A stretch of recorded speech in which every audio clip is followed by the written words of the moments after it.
Warning. The Federal Communications Commission has determined the following content to be emotionally harmful. Funny things that you think's funny aren't funny. Give me cocks all the time. I want cocks all over me. The Alan Cox Show kicks ass, man. Welcome.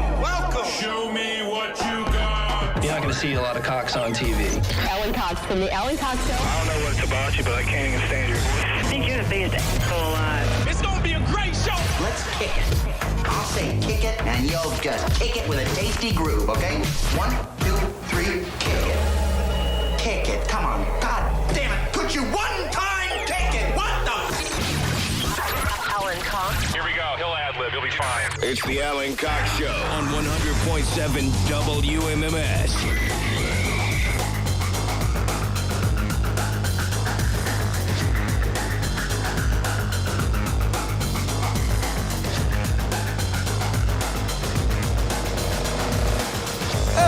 What's going on, gang? Good afternoon, greetings. Hi there, willkommen. How you feeling? Good. My name is Alan Cox. Thanks for being here. If you are not, well, better luck next time. Hey, say hi to Bill Squire. He's right over there. Hey, creepy hugs, everyone. Thanks for listening to and watching this episode of the Alan Cox Show. Don't forget to like, subscribe, and share a cold one with the boys. Mary Santora is out, and Gwen is in. I like that sweater. Thanks.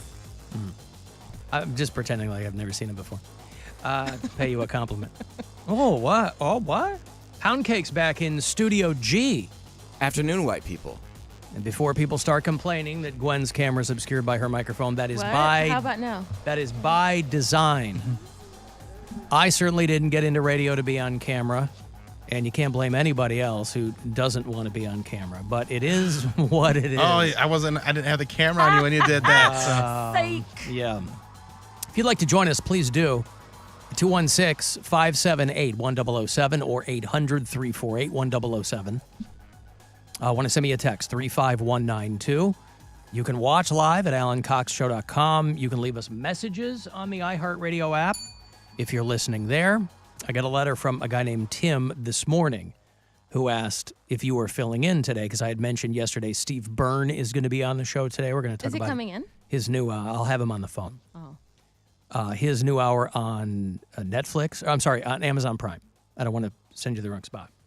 And I mentioned that you were going to be sitting in today too, since Thursday is our last live show of the year. So we have today, tomorrow, and Thursday. And Tim wrote and wanted to know if you were filling in because he said it was his birthday. And that would just be the best. Happy birthday, Mr. Tim. Mr. Tim. Birthday. Yeah. So there you go for Tim. Alan, it'll be the first public ball busting by Gwen since you had them altered. You don't know that. You don't know our life. You don't know what we do in public, sir or madam. You don't know how many times. At least on the radio. Well, you don't know how many times she's. You don't know what we do, Yeah. Bill. I know what you do on the radio. You don't know how Alan often does, she's anyway. upbraided me in public in front of other people. I just do it on other radio shows. Oh, okay. That's right, yeah. She's over there with I don't even know other shows. She's over with Slats. She's sitting in with Slats. He's a good dude. He is a good dude. Talking about Alan Cox's balls. Hey, have you heard about Alan Cox's balls? Listen, I have my first sample meeting. Well, I'm going to say first and last. I'm going to say only because by 12 weeks, they're all supposed to be dead. So first week of February is when I go in to get them checked. Dr. Ryan Berglund performed my vasectomy on Veterans Day, November the 11th. And he said they can live for about 90 days. So don't go screwing around. Whatever you're going to do. My boys. Choose your words. They. You know, I want to hear. My boys. If My sperm if you're killing are all non-binary. So I refer to them as they. Thank you very much. Super sperm. Them, they, whatever. And so he's like, whatever you're going to do until then, you got to keep wrapping it up. I go, thank you. I know you have to tell everybody. Telling? I know you have to tell everybody that. But, you know, I'm no rube here. I get it. And I've been wrapping it up for 35 years. How long have I been? I didn't get that lucky that early. How old are you? Well, I was a late bloomer. I lost my virginity at 17 years old. So I've been having sex, 35 years. I'm 51. I'm 51. What? Yeah, I'm sorry. See me after the show. I'm sorry. I have to go. And so then everybody was taking me to task when I copped to the fact yesterday that I'm beginning to come to the conclusion that I might be a bad dad because I forgot my daughter's coat on a freezing cold trip to Michigan over the weekend.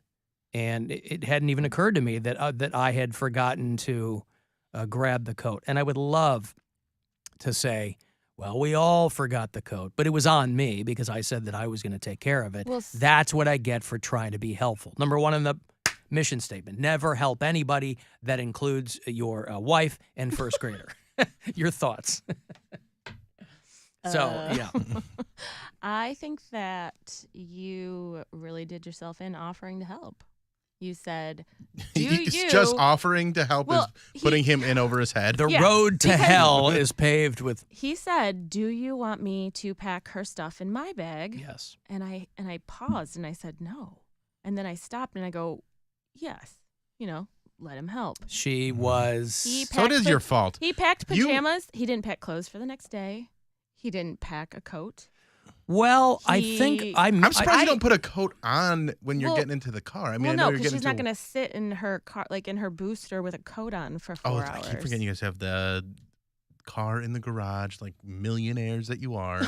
Yes, it's very, very luxurious. Well, that you know what? No joke. That's always kind of part of it too, because the car's in the garage and I'm always warming it up. So if she gets into the car with no coat on, Well, I'm not going to wear a coat for a 4-hour. Understood. Mm-hmm. Yeah, So. it just got past me, and yeah. So listen, you live and you learn, and but he left out the no clothes for the next day. Oh yeah, I was like, what'd you pack for tomorrow? yeah, I He's like, packed the clothes she has on. I packed. Well, but we're doing also, a minimalist thing here. Capsule with a 6-year-old. wardrobe, Bill. Yeah. A capsule wardrobe. Did he tell you the whole thing? How I went to the Target? Oh, And they yeah. don't have any kids' clothes She in had the a bright Target. pink God. sweatshirt. It's like cropped. I'm surprised that though on a college campus, there's got to be a kid or two that has a kid. And No, not at bring Michigan your kid State to school University. day. They're not running to that. No. It was like on the main drag. This at a isn't college University of campus. Akron. Yeah. I mean, Excuse. Well, okay. well, that's where you're coming from, right? That's your perspective. There were people that brought their kid to class. Like That's what I'm saying. But they're not going to take them to that Target. No, they're going to go. There's about 25 minutes away out in one of the suburbs. There's a huge Target. That would be the one you'd go to. To be fair, there were a few Michigan State sweatshirts in like 3T, 4T. Oh, they'll make sure the kids can have those. Well, yeah, licensed. You didn't want to stuff. buy her a Spartan jacket? I offered and she said no. No, because she's going to be born and raised in Ohio, and she's going to want to. She wants that Try- Ohio State. What? Yeah. No. Yes. No, Gwen No. is. This is a constant All conversation. right, I have at one Casa new Cox. goal is to get Nora to be an Ohio State Oh, thank fan. God you never see my child. I will find a way. That's creepy. Yeah. AF. I will find a way to see your child Yeah, an influencer. to be an Ohio State fan. All I got to do is No. influence. If I influence my niece enough, I think it can cross over. No. See, the thing is, I had to explain to her that Ohio State does not it shouldn't, although it does, represent the entire state of Ohio. So it's not the state of Michigan versus the state of Ohio. It's a strange It's situation a with college. Ohio State. Yeah, I'm like, it's Yeah. a college team. I'm like, you can be an Ohio University fan if that's what you need to be. Well, what's the difference with that? I mean, that's They're not a rival. It's no. I understand. ingrained I in- understand. So, I mean, Browns, Guardians, Cavs, obviously. Yeah, we don't have these similar conversations about being a Lions fan or a Tigers No, fan why or would I anything do like that that. to her? Right. No. Right. Why set her up for a lifetime of disappointment when she can just be a Browns fan? Why not? She's screwed all the way around with pro sports, by the way, because I follow Chicago teams, you follow Detroit teams, and we live in Cleveland teams. I don't So- follow. Well, not Yeah. football. But. I've got to take a break. If you'd like to text for anything, 35192, AlanCoxShow.com is where you can watch live, and we'll be back. The Alan Cox Show. On our free iHeartRadio app and your favorite smart device.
Download the free iHeartRadio app for all of your music, radio, and podcasts. The words radio and Ohio both end in I-O. And I-O is one of the moons of Jupiter.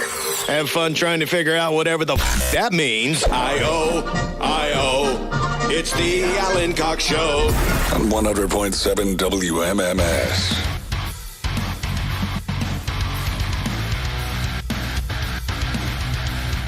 216-578-1007 if you want to join us live.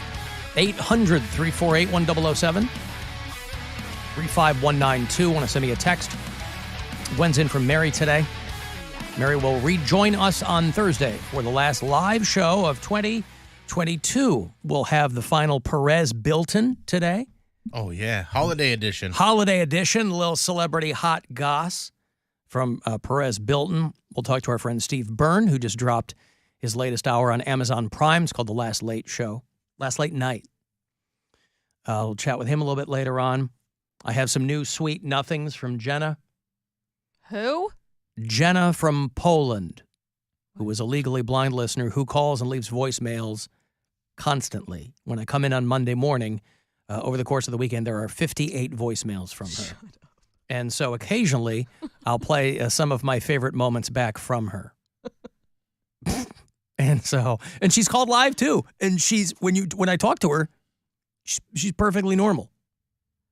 Give Gwen a little taste. Yeah, she's pretty wild. I'm happy to have her.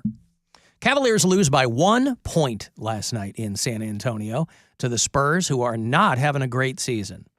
But any given Monday, it can come out like this. 112 to 111 is the final.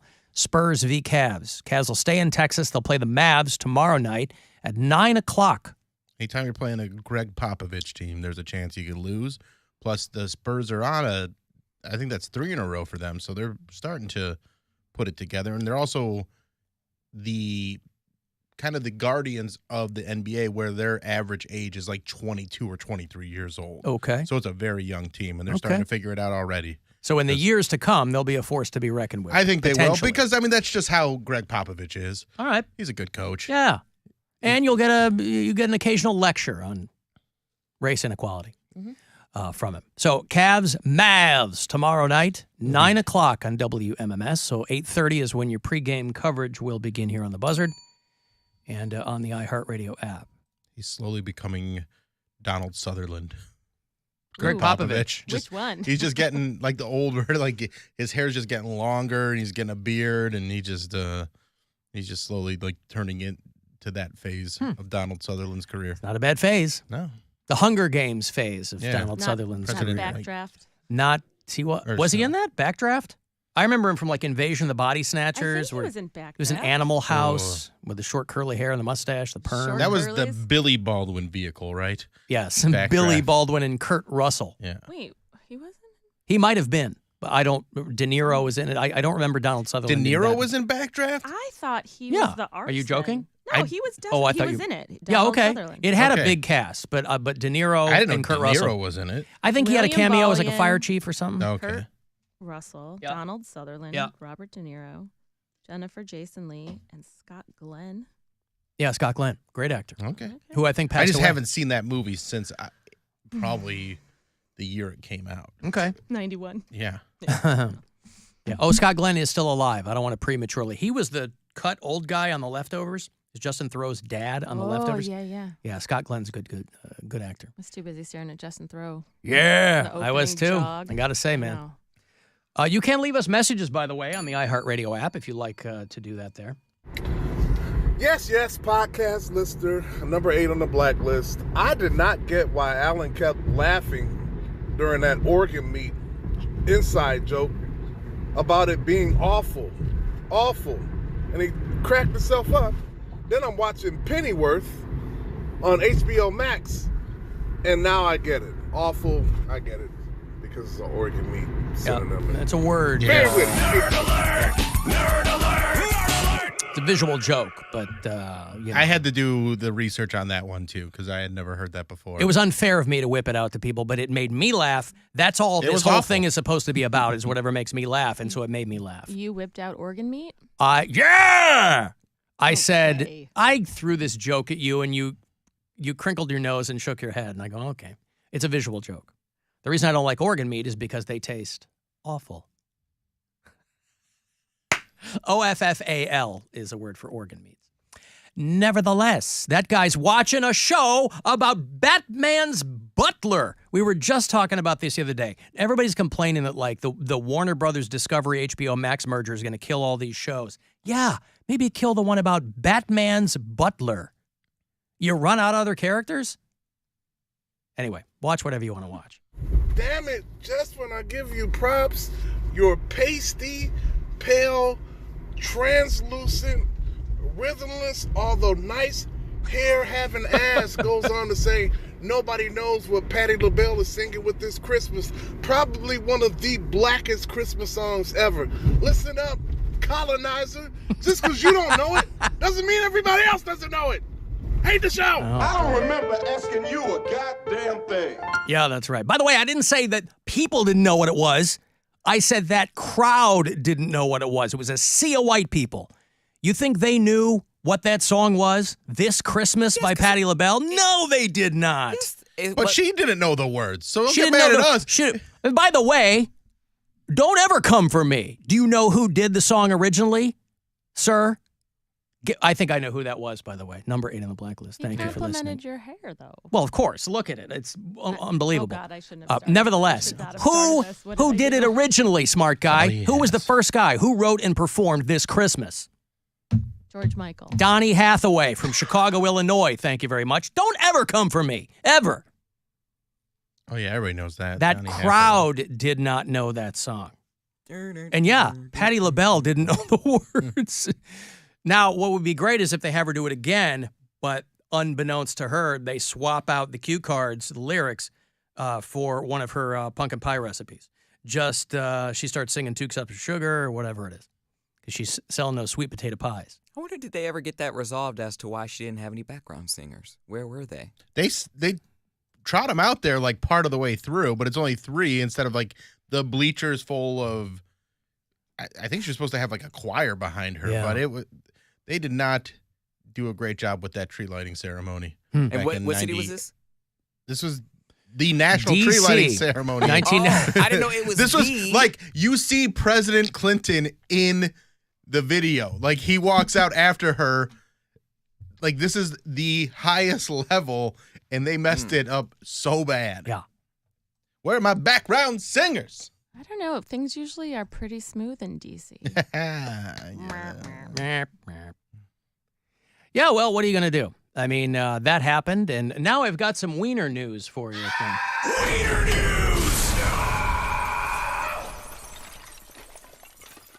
I mentioned before that I was talking to Dr. Ryan Berglund, who's our friend from the Cleveland Clinic. He's come on every so often. He does a segment called Is It Red? And he answers questions from the audience. He's a surgical urologist at the Cleveland Clinic. He recently, his credits include going to Harvard, studying at Columbia, and doing Alan Cox's vasectomy. But I was texting him to make sure that he's engaging in self-care and to just take it easy and keep a steady hand, because they released a list of the 10 most stressful jobs in America, and number 1 was urologist. Stay-at-home mom. No, babe, you're thinking of the hardest job in the world. That's ever existed. The hardest job in the world. I remember all the coats. Alan Cox Show! Exclusive news update! The hardest job in the world. Let's hear it for the moms, shall we? You know, wife is pretty hard, too. It's hard being a wife sometimes. Well, being Alan Cox's wife. Depends on your husband. Yeah. Well, I only got one right now. Yeah, so. well, that's the hard part. Anyway, urologist tops the most stressful jobs in America. Why? Because you're always looking at somebody's dong and you don't want to do like the wrong thing or mess it up or... It's not just about dongs. But if you're talking to a guy, I mean, that's your whole life right there. Granted, it's not just about guys, but again, it's your whole It's not life. just about dongs either. It is for us. Everything is about dongs for you. Yeah. So they do they do how much they make, how stressful they are. Like number 2, and this seems to be a big dip here. Urologists are number 1, most stressful. Number 2, film and video editors. Huh. And then it goes into like other doctors. So if you're a film and video editor and you're regaling your friends with tales of how difficult and stressful your job is, now you've got a list that corroborates that. Before it was just you whining. But now you've got a list that corroborates. Technically have one of the most stressful jobs in America. Judges and magistrates. Yeah, I bet that's a stressful job now. Have you ever When you're worried about- magistrated? Yeah! When I actually I was told by a judge that I'm not allowed to magistrate anymore. You can't keep magistrating in public, bud. Oh, in public. In public. What is stressful because you think of retaliation? Yes, you're worried somebody's going to, some guy you forgot that you sent to jail for 3 months is waiting in your backyard to kill you. Or your family members. Or that. That's like what they do in Mexico. That's how they got El Chapo's, isn't that how they got El Chapo's son out of prison? I thought they got his wife or something to, didn't. That may have been another time. I think he's been locked up a couple of times, but this time. Oh, no, they broke him out a couple of times, but wasn't the time that they got him this last time? Wasn't that because, like, Sean Penn was distracting El Chapo's wife, or he went over there with Rolling Stone to interview him? And Sean Penn went and interviewed him, but I don't know if that's when they caught him. I thought it was. The last time they caught him, they had him, and he was, like, in prison for good. And I guess his boys rolled up and did, like, opposition research on all the police officers and all the, like, COs. And they were like, we'll kill, your daughter, your family, all your family members if you don't let them out. And they let him out. So I was like, what do you do in the aspect? When they got more resources than you're outnumbered. Yes. Everyone loves their family. And, like, what are you guarding? What are you going to work for if your family's dead? So I'm constantly fascinated by the tunnels that are dug to get these guys out. Because it's not like, a guy's got a file and a spoon. These tunnels where they get these cartel guys out, they have like Wi-Fi in them. They have like lights and they have a coal cart in there. It's 5 miles long. That's and that they Mexican ingenuity right there. Mexican ingenuity. Have you never seen Shawshank? That's what. Yeah, but he ain't got didn't. Wi-Fi. He crawled Wi-Fi through. wasn't even around. He crawled through the poop pipe, right? Yeah. Right, but he didn't have other people digging a tunnel for him with electricity and, like there's a Starbucks in El Chapo's tunnel. Movie. I think it was like season 3 of Weeds where they had a similar thing, and I think it was based on a lot of the ones that they actually found in Mexico going to San Diego. Yeah. Interesting. Also in Wiener news, before I move on, if you were somebody who voted for the execrable J.D. Vance here in Ohio, because we are the Florida of the North, he wants your porn. And he wants it to be illegal. So maybe you love porn. Maybe you're one of these people that thinks that, like, the family is the be-all, end-all, like J.D. Vance.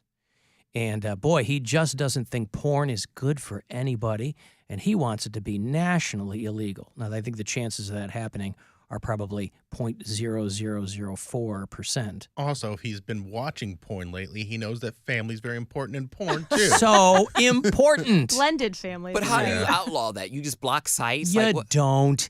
This is the kind of, these dudes who want to outlaw porn are always the guys who watch a lot of porn.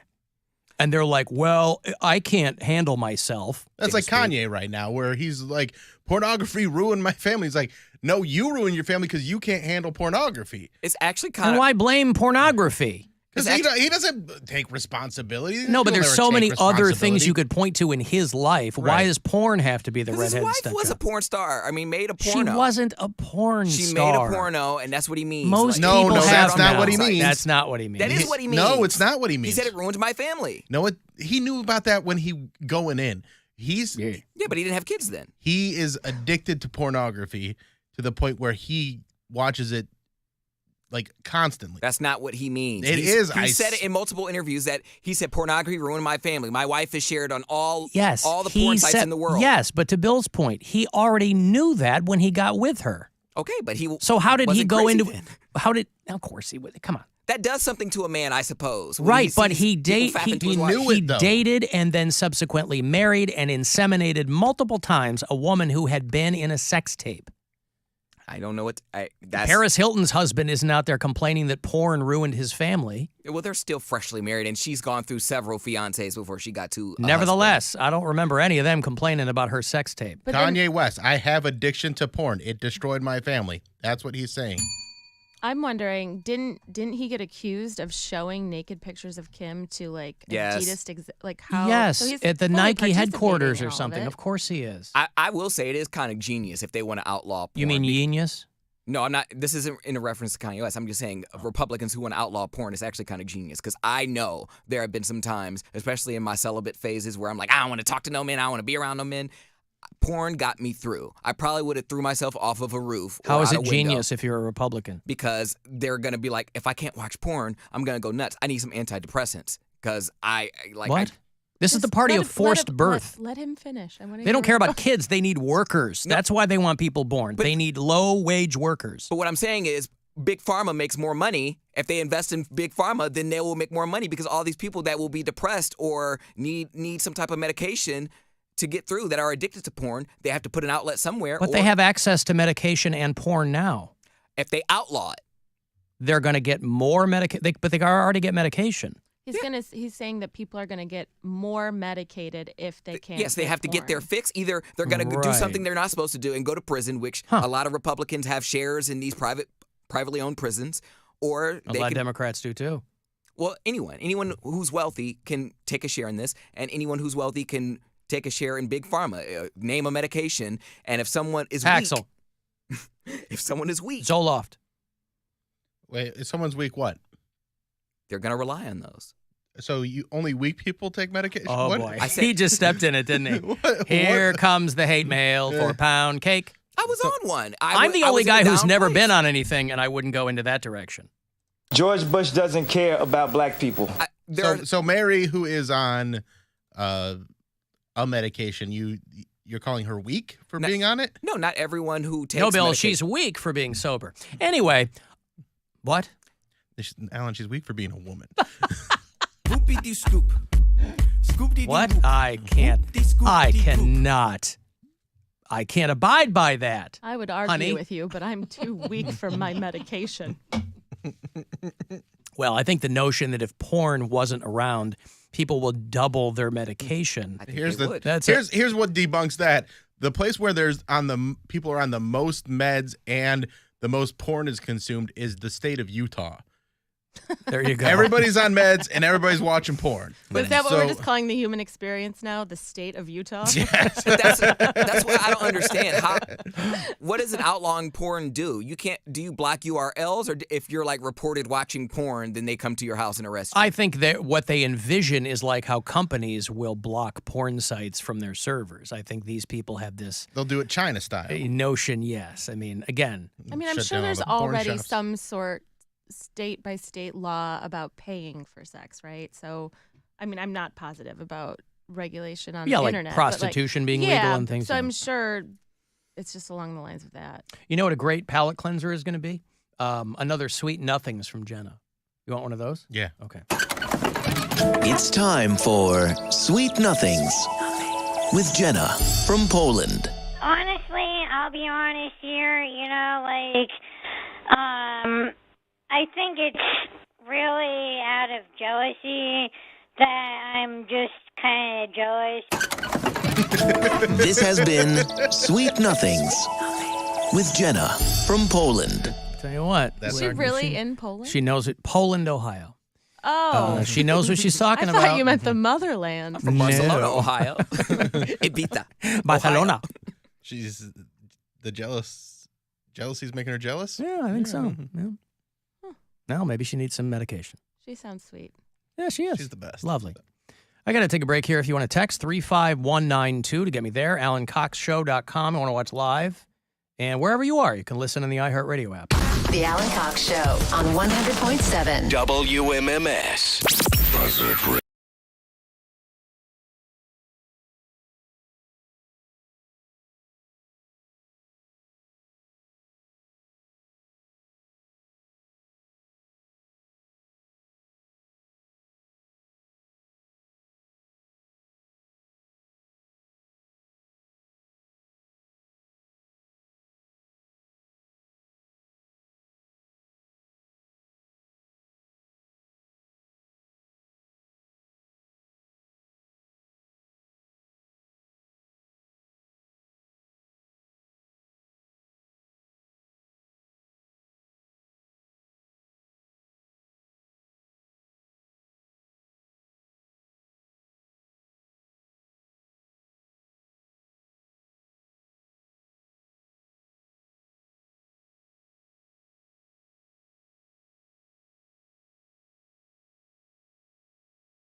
WMMSTPUSA.com. Portions of the following program were pre-recorded. 100.7 WMMS, Cleveland. The Alan Cox Show. Podcast anytime on our iHeartRadio app. Ooh, what's a podcast? Like a TV show, but without the pictures. Baby, that's called radio. What you're describing is radio. And live on the radio weekday afternoons. On 100.7 WMMS.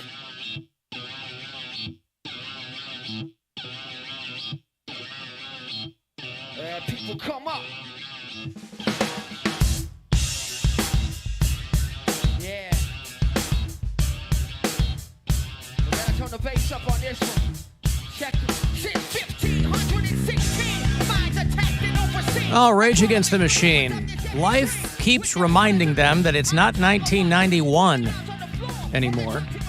Zach De La Rocha, a couple of gigs into the tour in Chicago, tore his Achilles tendon at the second show of the tour.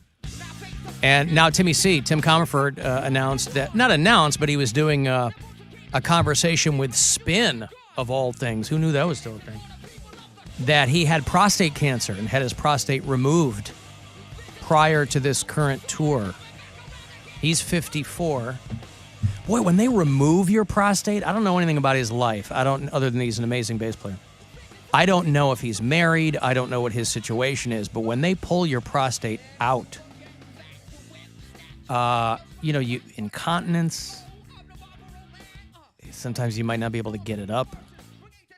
And they say prostate cancer is one of the most survivable cancers. They say more people die with prostate cancer than from it. Than without it. More people die with it than... Norm Macdonald said, you don't lose your battle with cancer. It dies with you, so it's a tie. That's a nice way of putting it. Yeah, it's a good way to remember. But between Zach De La Rocha getting hurt and, Brad Wilkin and Tom Morello must be looking over their shoulders. Speaking of Spin Magazine and going back to the porn conversation from last break, I just did an interview with Hustler Magazine that's going to come out in April. Who even knew Hustler was still around? Good for you. Did.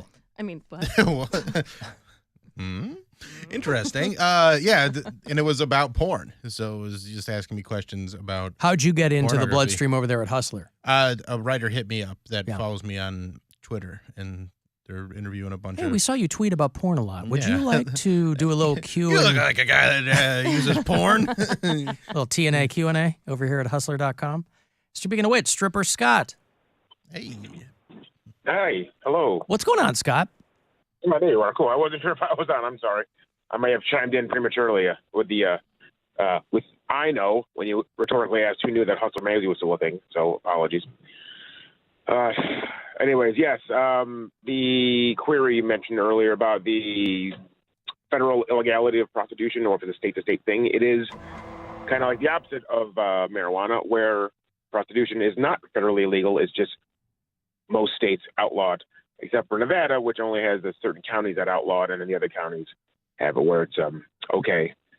But I don't know. Hope that it is albeit it is a very, very narrow area of expertise. But Stripper Scott, man, when it comes to knowing stuff, the legality of things like this, he is the guy. I don't need a lawyer to call me and give me the details. Stripper Scott will read you chapter and verse about what's legal in what state, what the age of consent is, if the hookers take Bitcoin, all that stuff. I'm trying to say that you're an invaluable resource on these kinds of topics, Scott. Thank you. Yeah. At least I'm good for something nowadays. How's life otherwise? Unending pain and misery. He's always feeling good, isn't he? He's, Merry Christmas to you. Merry Christmas, all of us.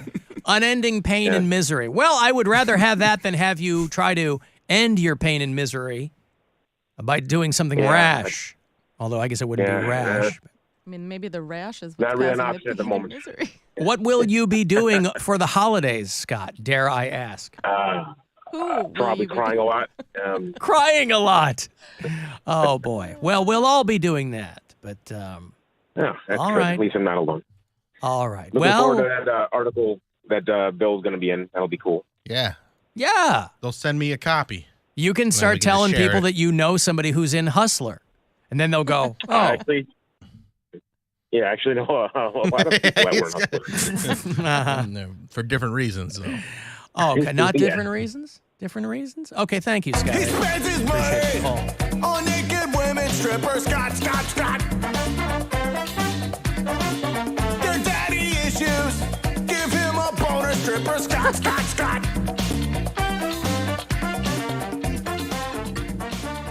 Unending pain and misery. He doesn't even pretend to play along. That's what I love about Stripper Scott. Hey, how are you? Unending pain and misery.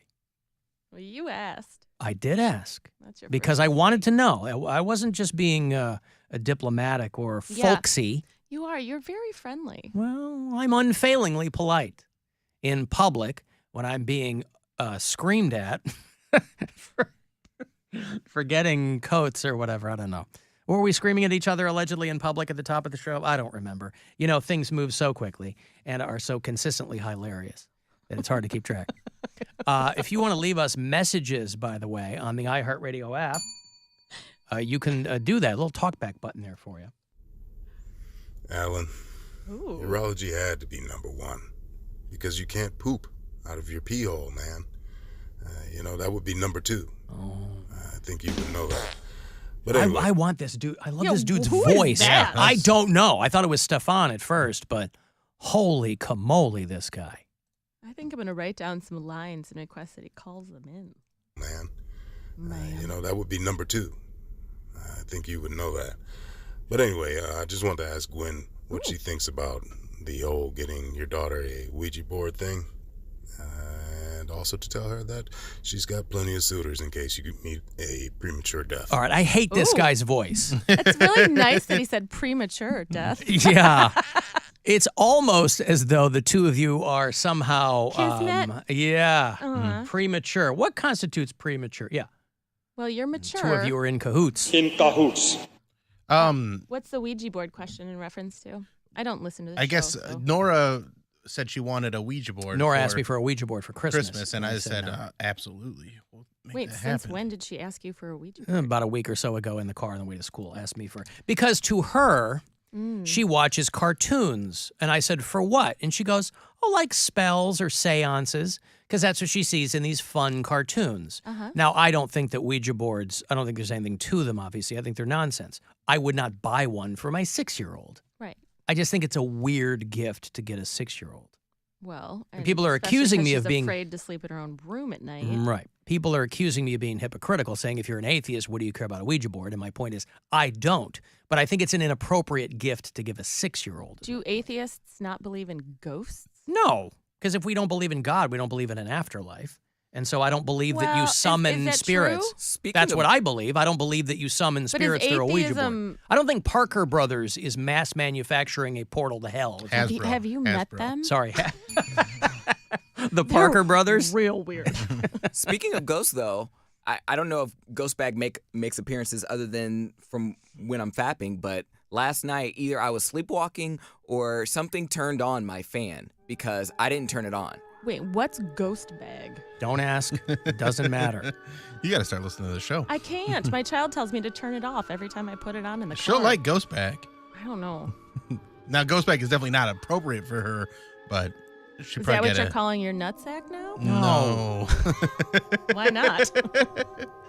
Poundcake, what did you want to know, sucker? So I was curious. Last night, my fan turned on, my ceiling fan. You don't have any fans. Oh. Ceiling fan. It's my only fan. And it turned on without me turning on the light switch. And I didn't know if that was your doing or my doing while I was like asleep. So you wanted to know if I turned on the fan in your room? Yeah, you wanted to cool me down or something. I don't want to cool you down. I want to keep you hot. Okay. Well, that answers my question. Why do I want to cool you down, Poundcake? I don't know. That's why I was curious. It was just puzzling to me because I couldn't wrap my mind around it because you have to flip the switch up in order to turn it on. And I don't think I did that. And I don't think gravity did it. So I was just curious. I like to watch you flip your switch. That's what I like to watch. Flip that switch. Well, yes, there was plenty of that before I went to sleep. Well, it might interest you to know that, in fact, that was me messing with your fan. Why? It was. Huh? Why? Why not? Because I knew you'd have questions, and that would bring me back, and I get to talk to you again. I'm not content just floating by the window where you were. Nah, you're a cheater. I saw a picture of you on some other guy's face. Yeah, you did, sucker. I was all over that dude's face. Yeah, I want to be that? two-timing ghost bag. I want to be friends with you. What, you think you're the only game in town, baby? Yeah. That's how you made me feel. Well, I made you feel a certain way because I like to do things a certain way. I feel a particular way about that ghost bag. I have to tell you. You're still my number one, baby. I don't know what you're worried about. I always have room for my little pound cake. Yeah, so you are my only fan. Got it. Great. Pumpernickel black. I prefer helpful brown, but fine. Yeah, whatever. I'll call you whatever you want, baby. I gotta go. I gotta go land on some other dude's face. I'll see you later. Bye. And that is Ghost Bag. Very, very. Oh, it's thrilling. It's thrilling. Ghost Bag is something that Poundcake saw when he was a teenager, having a little me time to himself, and has recently been making appearances on the show. Yeah. He saw a ghost bag? Yeah. Yeah, he said that he like saw an American Beauty kind of thing? Yeah, very like similar to that, yes. He, like a grocery bag. Has told the story on a couple of occasions, and for some reason it, over the past few months, conjured the ghost bag. Oh, interesting. You mean you haven't seen a ghost while you were tossing off before, Gwen? No. Well, okay. I But didn't know. you probably weren't looking for one either. A I ghost. don't need a ghost. I wasn't looking for it either. It found me. What? So wait, was it just trash in your window? No. So we had in the room. We had a computer room, and obviously when I was a teenager, we still had like a family computer. Sure. So, and I had my pants all the way around my ankles because no one was home, and I had all the lights off, set the mood, and I'm on the computer doing my thing, and I see something out of the corner of my eye, and I'm like, okay, it could be the reflection of the computer screen in my glasses. It could be a car passing by. It could be a bunch of things, but I saw something white and floating. I know. Yeah, you did. I know. And I was just like, oh, it's probably, I didn't think anything of it. Again, I thought it was like the reflection of something. And I was like, well, if I stare at it, it'll just go away, like when I finally stare at it. So when I turned and looked, it was like, maybe 10, 20 feet from me, and it didn't go anywhere. I was like, it looked like a plastic bag floating around like the ceiling, and it didn't go away. And then so I got really, really scared, and I just pulled up my pants and kind of like shimmied out of the room best I could. Mm-hmm. Poundcake has a distinct shimmy. Was it? You watch a lot of Ghost Adventures and stuff like this. Or was this just like an apparition? It was a dead bag. It looked like an orb. It looked like a jellyfish in the air. Yep, and it just looked like that's the best way I could describe it. It looked like a white plastic bag floating. Did That's it what say it looked thank you on it repeatedly? No. Oh, In that red letter, like from a Chinese restaurant. Yeah, that was the joke. Yeah. All right. Do you see? What happens? I mean, I was just agreeing. I was just letting you know that your comment. Yeah, you was finished correct. the joke. Yeah, I sure did, didn't I? It's just Some for all people those need it people who spelled didn't out. get it. Yeah. Interesting. So anyway, I didn't mean to cut you off. I wondered if you had that person wanted to know if you Because had when you any. get Chinese food delivered, it's in that bag. Right. Okay. Right. The one that it says thank you and it says thank you again. And it says thank you a couple more times. Mhm. Yep. And like Very red. common, It's like very common, red yeah. font, Mhm. I think. Well, that's not the Color. font. It's That's the not color. font. You're Yeah, right. yeah. You're right. All right, listen. I've got to. We can just. We're not going to do the rest of the show. He's gonna kick me out. No, it's fine. Please. I'll hold up a bag that says thank you multiple times. Okay, so thoughts on giving our child a Ouija board? I assume that we're on the same page. Well, Yeah, that I mean- caller wanted to know, listener wanted to know what your thoughts were. I mean, I let her walk around the house with a ghost detector because obviously I have one of those. Mhm. It doesn't surprise me at all. I What does think it do when there's a ghost? I think it goes. Sounds like it has a dolphin alarm Yeah, too. Is what it it sounds is. Uh huh. like an EKG meter, like they have in Ghostbusters? Yeah. What is it? EKG? No, EMF? EMF detector. EMF, okay. You're unbelievable. I believe it's crumbelievable. Sorry, you're crumbelievable. I no for the Ouija board, but not forever. Not a hard no for life. Just not while she's 6. That's what I was saying. Is that I think it just feels like an She gotta be a little inappropriate older. gift Yeah. for her cartoon seances. I mean, I played with Ouija boards when I was younger, but not 6. Introducing Kraft Natural Cheese Crumbles. The crumbelievable. New Kraft. Are my jokes Let's so get bad ready that to he has crumble. to explain all of them? No, I like it. I like bringing those back up. Oh, okay. Yeah. I haven't heard You're that not the version one in to a get the while. messages from people. I don't get it. So I'm trying to, proactively, I'm just teasing you. I understand. I love you, babe. Listen, Alan, please get rid of your garbage bag segment. I'm forced to turn the show off from the shop speakers because no one can handle the brainless content. This is all brainless content. I don't know why the guys in the shop are laser focused on the bag. This is all brainless. If you haven't figured that out by now, this Friday will be my 13th anniversary here at WMMS. If in a decade plus you have not figured out that the entirety of this program is brainless content, you're on your own, homie. I don't know what to tell you. Was he talking about me? No, No, are you're you not a the garbage bag? bag. Maybe the over-explanation of the Chinese delivery bag pushed this guy over the top. No. I always like the notion of this show being broadcast in really, really manly environments. Me too. I don't know what kind of shop he's talking about, but there are guys who are like, "Oh, we listen at the basket weavers at the mill or whatever we do." And if I get on some tirade or tangent, I hope you feel better in knowing that you're probably not alone. There are probably all kinds of people who work at mills. Who can't. They still have them. There's people working in the salt mines, for Christ's sake. It's 2022. Because they can't handle the brainless content. But I will say this, and I don't know who you are, sir or madam. I believe in you more than you believe in you. I believe that you can handle the brainless content that we shovel out here every day. I believe in you. You might not think that you can. You might not think that your coworkers can, but I assure you. What are you doing texting when you're supposed to be working? Probably on a break. No, I don't assure think so. you. There are Get no back to breaks in work. the mill. Not in that shop. In that shop, you got to get to work. No breaks in this mill. Oh. We've got more milling to do. You boys get out there and mill. Mill like you've never milled before. Whether it's wheat or steel. You better mill. Or cider. That's my favorite kind of Yep. I bet cider milling is easier than steel milling. What about the rumor mill? That Anybody too. work- Could you imagine That if you comes got- up later with Perez Bilton. What if this guy works at a rumor mill? And they hate you. Yeah, we hate you because you interrupt us when we're talking trash on our other coworkers. About trash. Yeah, about trash. Maybe that's why he hates the garbage segment. The rumor mill. Oh, boy.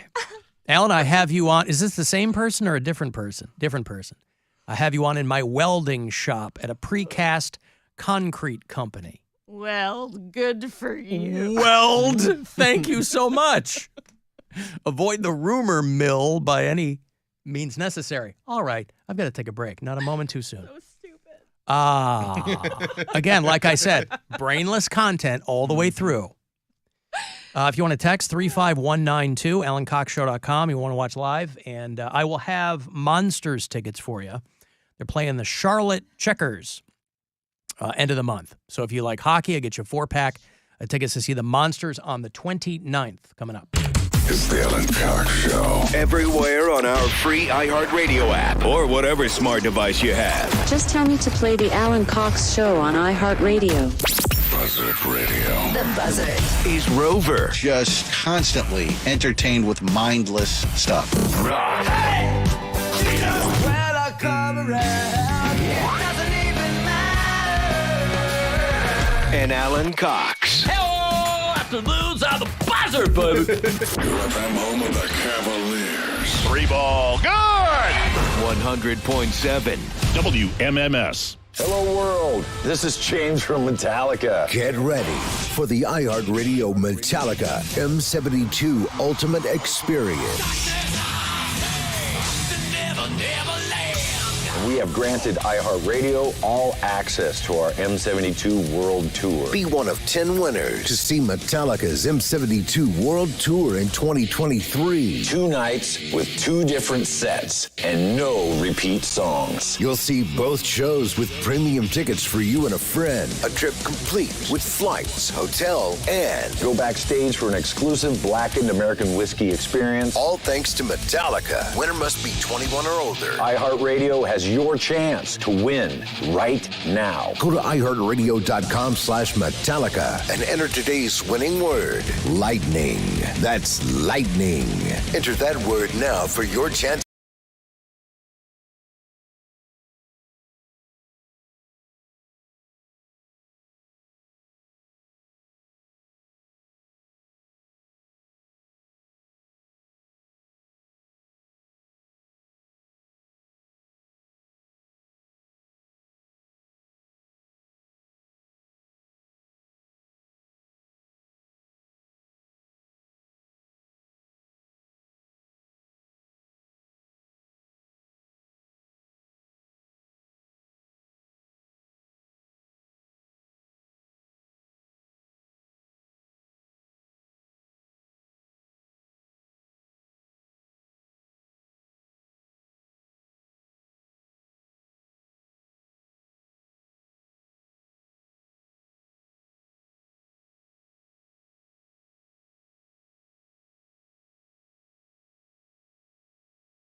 Listen to The Big Take on the iHeartRadio app or wherever you get your podcasts.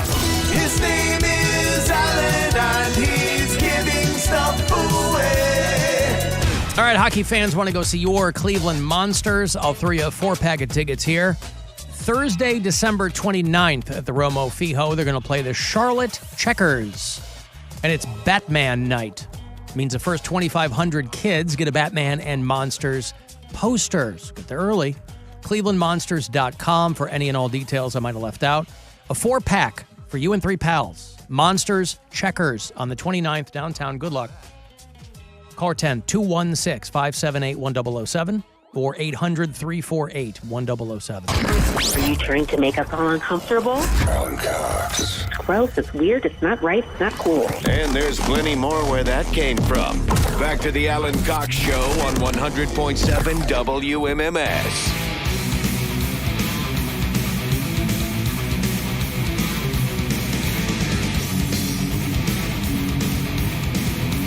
$35192. Want to send a text?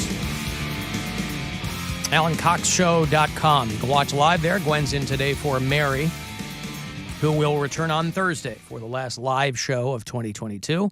It'll be Poundcake's final weigh-in. I assume we'll all do our Christmas gifts on Thursday. You? Tomorrow will be the last Poundcake sports break for 2022. And today will be the last Perez-Bilton. The last time that we'll get live hot goss. And Gwen's here to see it. Yeah. That's the best part. I think there's a costume change and everything. Oh, boy. It's very exciting. It exceeds expectations. And Good. today's is holiday themed, so. Ooh, the outfit or the... Well, no, just the hot goss is... Holiday edition. It's holiday edition. By the way, thank you to our video department who constantly, speaking of exceeding expectations, always does fantastic work. Thank you today to Fletcher's Soft Bottom, who's helping out back there in the corner studio. I don't know if they're in H or I or where they are. Or in Alaska. They can be anywhere. They can be anywhere. If you listen to us on iHeartRadio from outside Ohio, tell me where. I'd like to know where our bureau chiefs are. Mark is in Cape Coral, Florida. Jeff listens in Warren, PA. Anne Marie is in Lovettsville, Virginia. Aaron is in Chicago. Yes? Can I ask a question? Please. You were just talking about the Monsters game? Yeah. And they're playing the Checkers? Not a great name. What's but, what is that in reference to? I think they are dressed like hamburgers. When they play up listen. north, they have to be called the Rallies. That's right.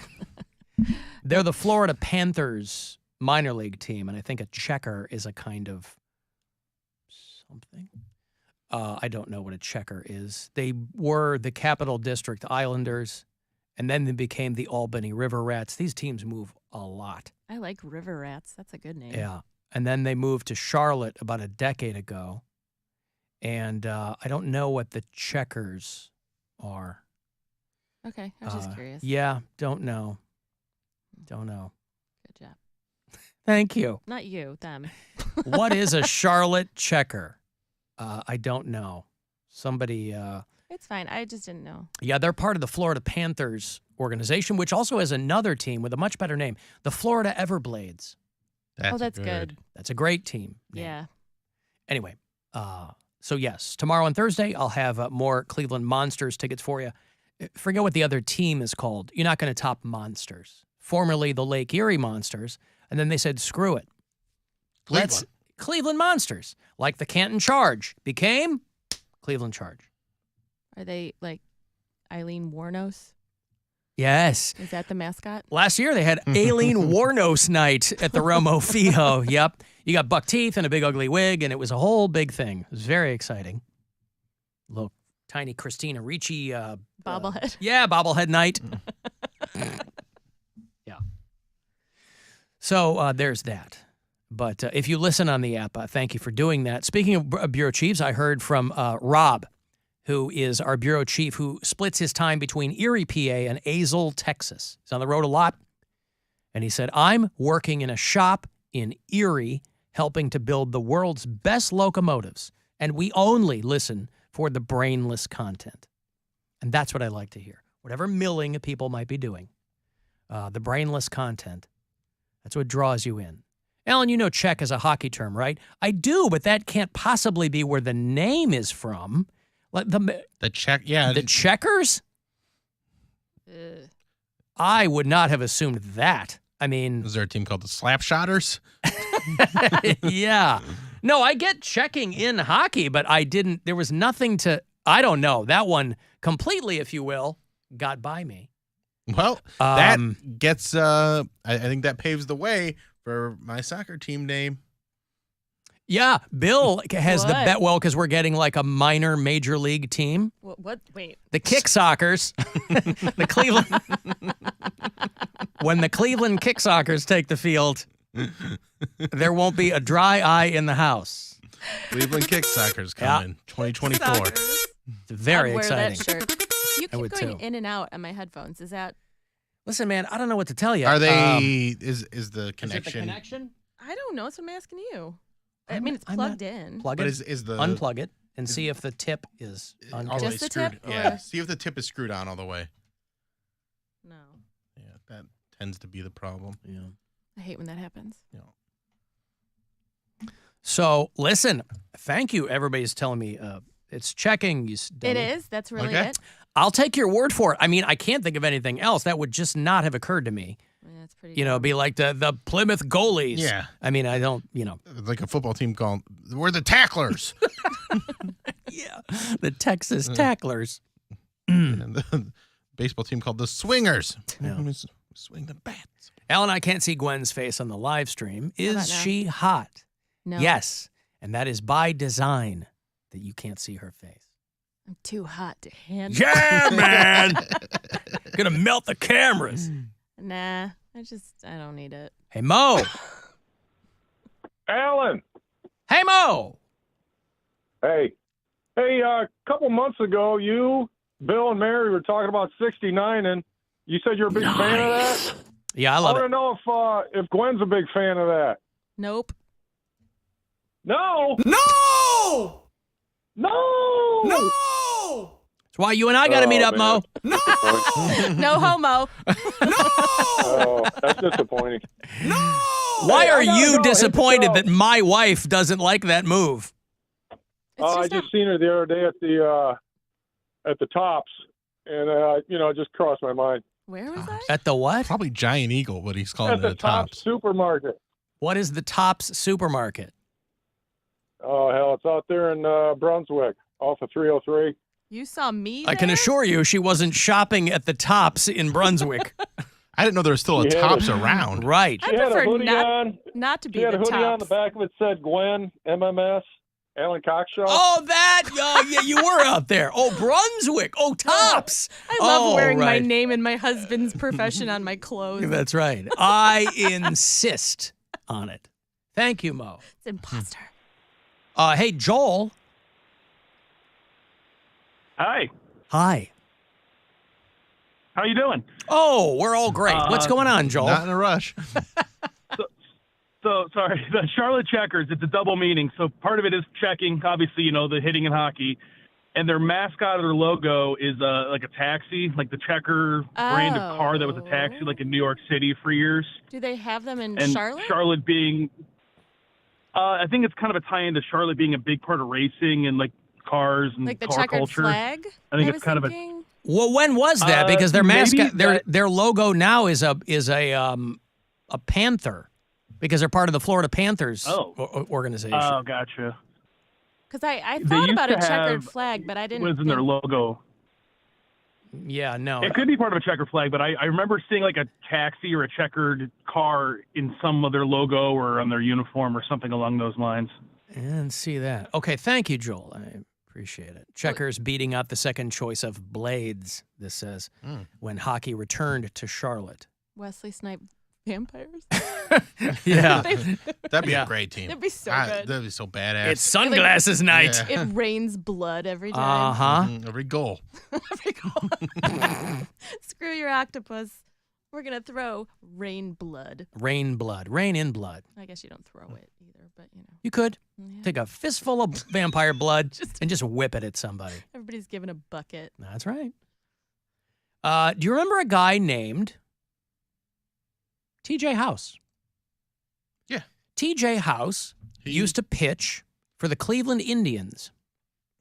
I think we talked to him. Maybe we did. Did we when we were in Arizona? I think we did. Because he's not a currently active player. He's 33. He played for Cleveland and the Toronto Blue Jays. Southpaw. And he came out and announced his engagement to his boyfriend. That's fantastic. So if you remember, he's a gay house. So he came out and said that he couldn't be happier. He joins Billy Beane and Glenn Burke as the only openly gay former MLB players. Not Billy Beane from Moneyball.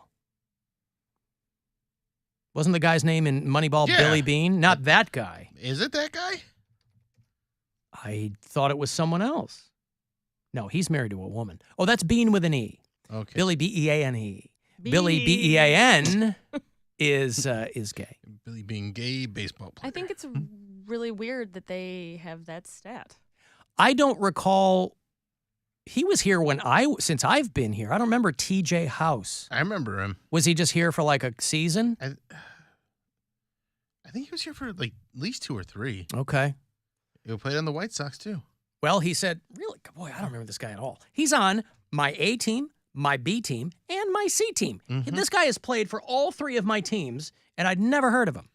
Yeah, so he started, he was Cleveland 14, 15, 16, and I believe we had him on the show when we were in Arizona. Boy, this guy did not make an impression. But it's one of those things where we had all the bullpen. Like basically everyone from the bullpen because they were giving us like 4th string dudes. And no, well, it was just the scheduling too.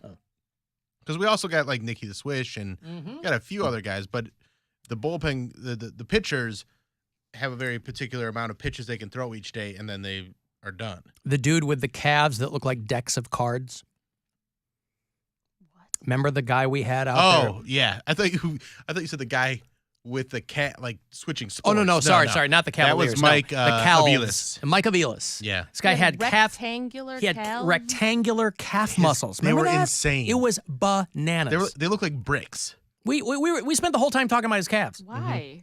I mean, why did he have them like that? I don't know. He just had really defined rectangular calves. I don't even know what exercises you do to get your calf muscles into a square or a rectangle. They look like implants. Me and him had some drinks. Like talked about his he was calves? also we were both going through a divorce at that time, so we had like a nice bonding session kind of thing. My wife likes elliptical calves. Maybe. All of a sudden she goes, I don't want to look at your square muscles anymore. Get out of here. And I said, I'm going to go talk to my buddy Bill. I bet he understands the life of Mike Aviles. And then he walked out in the street and got hit by a car. Something like that. That's not what happened? No. Oh, boy, I'm misremembering that story. Yeah. What were you saying? Nothing. Oh, all right. Hey, Alan, it's David.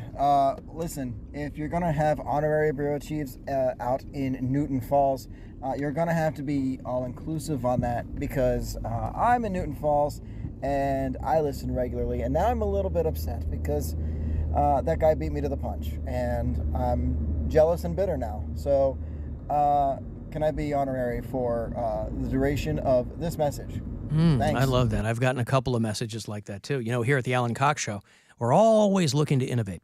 And the next phase of the bureau chief... Since when? Since right now, Okay. Thank you very much. All right. The next phase of the bureau chief thing, of course, is momentary bureau chiefs, the people who represent for just the length of their talkback message. I like that a lot. They go, hey, can I be a bureau chief of the liquid exit? I go, yeah, why not? No, the guy who called me from Newton Falls out there in Trumbull County, he goes, hey, I can't pick up MMS. I have to listen on the app. Can I be a bureau chief? I said, sure. This guy now, he's telling me he can listen to WMMS terrestrially out there in Newton Falls. Somebody's lying. Someone, I thought it was somewhere. because the one guy had lead house or something, and it pick it up and it's A lot of lead houses out there. yeah, lead painter on them. You know? Wow, I don't recall that at all. I mean, I'll take your word for it. I don't remember anything we lives in a talk about. bunker? Yeah, I guess He's so. a bunker boy out there in Newton Falls. Newton Falls is a lead house. So let me talk to Chris in Avon, Ohio. Hello, Chris. Hey, how you doing? So, a couple minutes ago, you were talking about everyone listening to your show in different places. I have been listening to your show as a plumber for the last at least 10 years. As long as you've been on, I've been blasting it while you're on in customers' homes. And Thank you. It gets a little awkward though. Maybe every month or so, it happens where you're talking about bathroom habits, or you're making the fart sounds, and I'm working on a toilet in front of a customer, and that's. Are you working on a toilet in someone's home right now? No, I'm actually doing some supply lines, but they do go to a toilet though. But I haven't explained that to the customer. I'm sorry, Mrs. Smithy. This dumb show I like plays a lot of fart noises, and I'm just working on your toilet. One's got nothing to do with the other.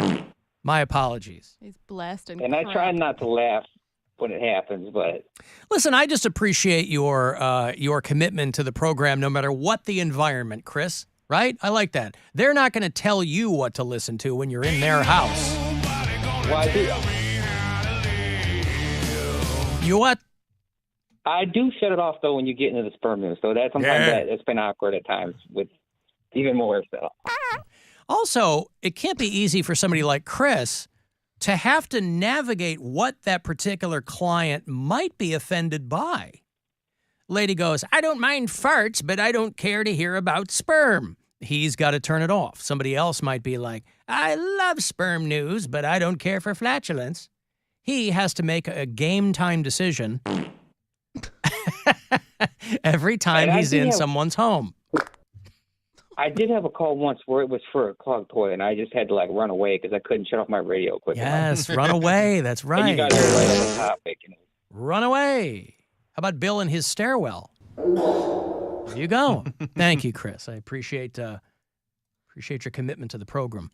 Let me take a break here. If you want to text for anything, 35192, AlanCoxShow.com. You want to watch live, and you can listen wherever on the aforementioned iHeartRadio app. The Alan Cox Show. On 100.7 WMMS. Buzzard Radio. The Buzzard. Is Rover. Oh my God. What's Dieter doing? Oh, he's doing it. Rock. You got mud on your face, you big disgrace. This is my last resort. And Alan Cox. I'll see if I can maybe, I don't know what I'll do. UFM home of the Cavaliers. Straight down the lane, pow! 100.7 WMMS. Your afternoon drive is brought to you by the Ken Ganley Auto Group, Ohio's #1 automotive retailer. I wanted to know why some people who get COVID-19 get it so bad. I found out it may be because they have a high risk factor, such as heart disease, diabetes, being overweight, smoking, and asthma. Even if symptoms feel mild, these factors can increase your risk of COVID-19 turning severe. So if you're at high risk and test positive, there are things you can do, like asking your healthcare provider if an authorized oral treatment is right for you. Learn about an option at treatcovid19.com. This message is sponsored by Pfizer. Hey, Roman, did you download Mr. Hero's mobile app yet? I sure did. Customers can treat themselves to both of us for the price of one. They just need to download the app for the BOGO offer. Hot Buttered, we really do go better together. Okay, so the holiday season is quickly approaching, and that means the annual Spitzer Bike and Toy Drive is back. So help make the season bright by donating an unwrapped toy or bike to a Spitzer Auto World location from November 25th to December 19th. And of course, you can save big all month long with Spitzer's special holiday pricing on every single vehicle. And you'll enjoy Panda Protection with the Spitzer Shield, featuring unlimited time, unlimited miles with Spitzer's lifetime powertrain warranty and so much more. Head over to a Spitzer Auto World location location near you today. Calling all Ohio sports fans. In just a few weeks, DraftKings Sportsbook will be live in Ohio. Starting January 1st, you'll be able to bet on all your favorite sports from the comfort of your own home with DraftKings. And to celebrate, all new customers will receive $200 in free bets when you sign up today using the code BUZZARD. Plus, 5 lucky customers will win a $100,000 free bet. You'll be able to bet on money lines, spreads, props, and more with one of America's top-rated sportsbook apps, DraftKings Sportsbook. Download the DraftKings Sportsbook app now and sign up with the code BUZZARD to get $200 in free bets to use once mobile sports betting hits Ohio. Plus, 5 customers will win a $100,000 free bet only at DraftKings Sportsbook with the code BUZZARD. Gambling problem? Call 1-800-589-9966. 21 and over. Physically present in Ohio. Eligibility restrictions apply. See terms at DraftKings.com/sportsbook. Subject to regulatory licensing requirements. 1 per new customer. $200 issued as 8 $25 free bets. No purchase necessary for sweepstakes. Void or prohibited. Ends first day DraftKings is allowed to operate in Ohio. See terms and official rules at dkng.co/OH.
store for details. The Buzzard. The home of the Buzzard. This is 100.7 WMMS. Cleveland. He might have been just a voice man. He's the man of 1,000 voices. Greatest voice man that ever lived.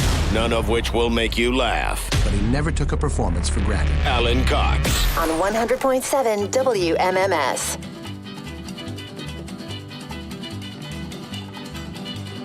Bright light city, gonna set my soul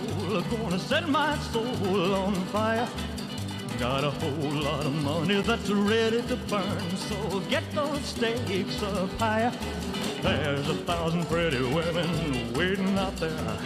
They're all living the devil may care, and I'm just a devil with love to spare. So viva Las Vegas. You know who this is, Cody?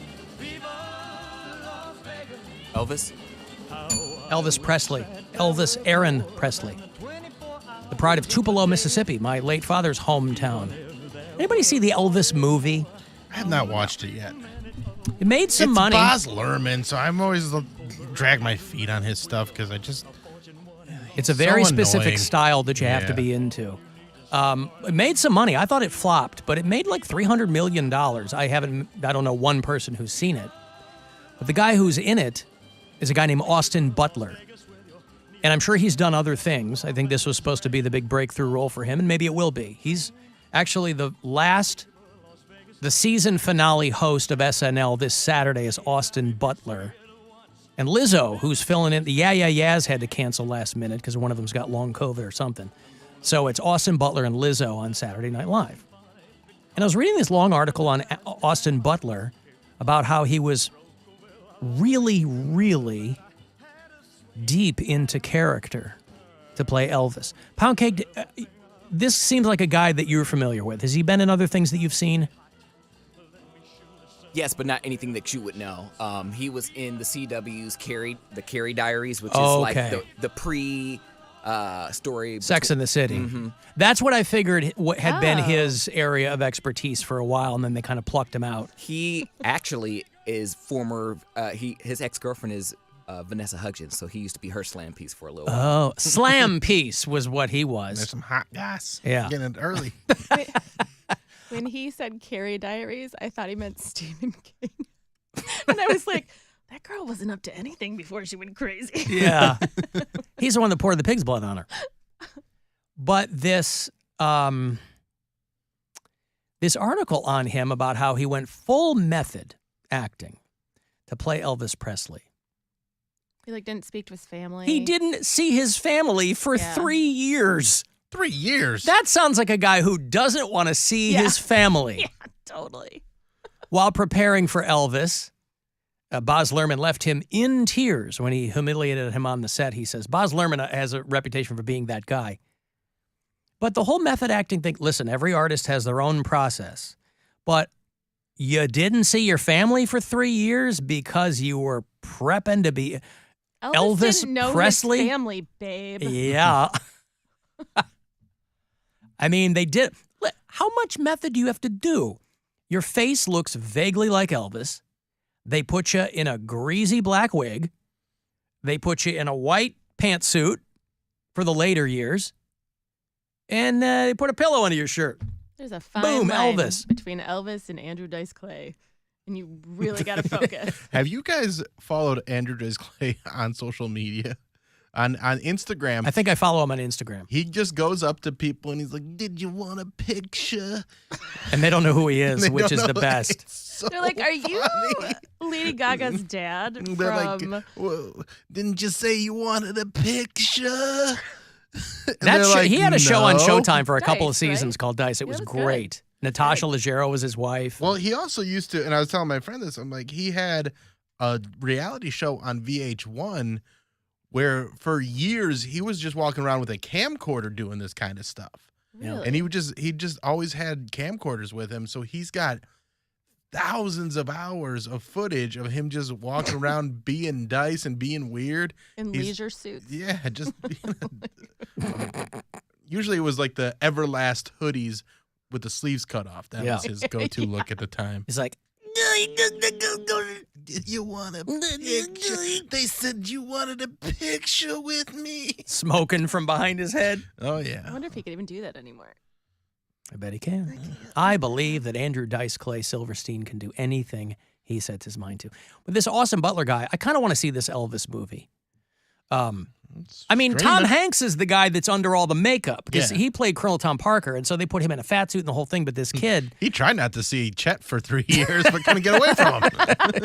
he showed up on set. My dad's not here. Boyashaka. Where's Tom Hanks? Austin Butler. So anyway, so he went. I love there's a great old Hollywood story about. There's a movie in the late 70s called Marathon Man. Great Dustin Hoffman film with Laurence Olivier playing a Nazi who escaped to the United States and he's trying to smuggle diamonds. It's a great classic 70s thriller film. And Dustin Hoffman, very famously a method actor. And Laurence Olivier finally said to him, "Dear boy, why not just try acting? This is all acting." But anyway. And coming from a Laurence Olivier, you're like, okay, yes, maybe he's onto something. Maybe this guy knows something. Although a British accent does carry you a long way in acting, especially on the stage. Isn't that the rub on Fred Armisen? That they're like, he does the best impression of someone being Fred Armisen. Like, he's always in a character, or he's always... But he can't seem to replicate being an actual human being. Right. Yeah, right. At least the women he's dated over the years have said that. They're like, he just can't nail being a person. Right, not being... But you're an actor, you're an artist, you're a comic. Who needs to be a person? That'll come later. That's what I think. Okay. Hey, I want people to be careful. If you're out there in Parma, Ohio. You ever heard of Parma, Ohio? Full stop. I've got to take a break. I want you to be careful out there in Parma if you are a thief. Regular folks... You don't have to worry, but if you're one of those Parma police porch pirates, they're targeting porch pirates with bait packages. The Parma porch pirates are being targeted? The Parma porch pirates are purloining packages from platforms all around the place. Now, I assume that these are not packages full of bait because, I mean, you'd just get up on them and you'd know what was going on because they'd stink. But the Parma Police Department have a project STOP, as in Stop Theft of Packages. That's their acronym. Stop. Can the word stop be in the name of the thing? Oh, come on. Parma Police. This would never happen in a... They're spending their time trying to stop the porch pirates, not come up with a clever name. I guess I'm not. fine with that. It's okay to not have the most clever name to stop the porch pirates. How about Cease Theft of Packages? Katop. Because then there's a bunch of the cops that spell it with an S at the beginning.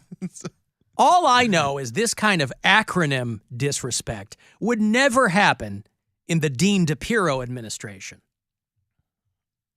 Those days are long gone. I guess so. Stop just talking about, back in my day. He can't. He can't. Back in the day.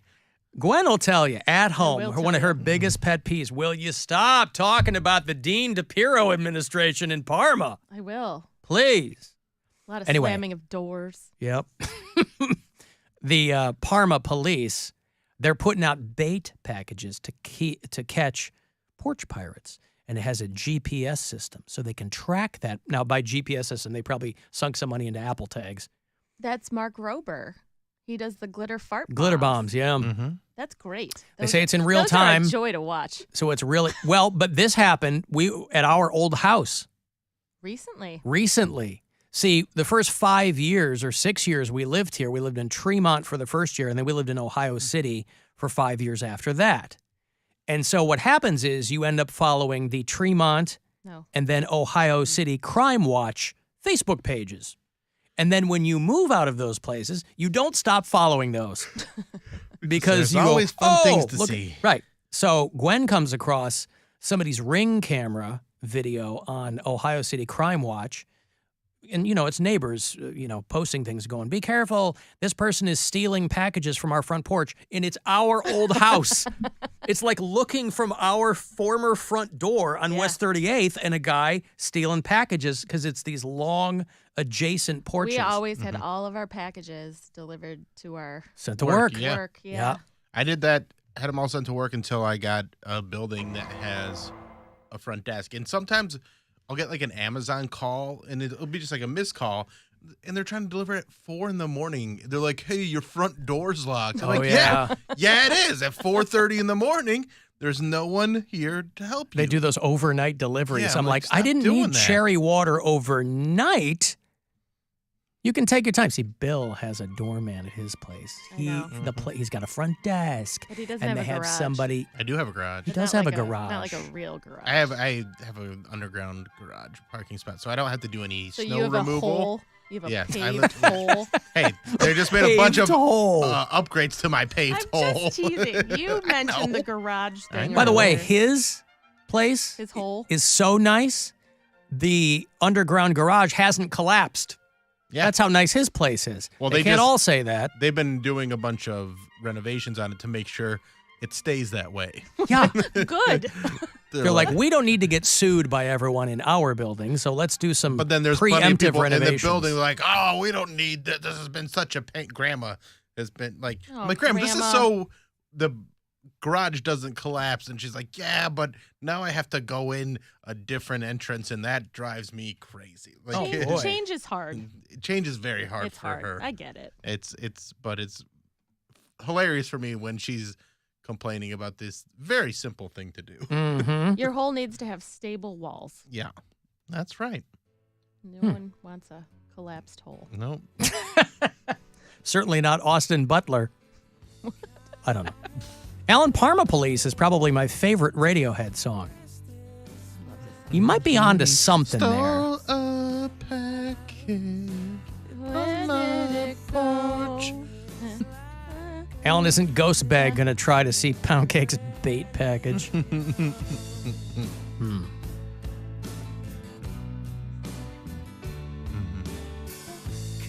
Okay, somebody called Vanessa Hudgens Foxy, and I can't get on board with that because she's, to me, is in the Selena Gomez strata, adult where they both Cabbage look like Patch they're Kid. 12 years old. No, Vanessa Hudgens looks like she's just short. That's the only reason. Don't tell me what she looks like to me.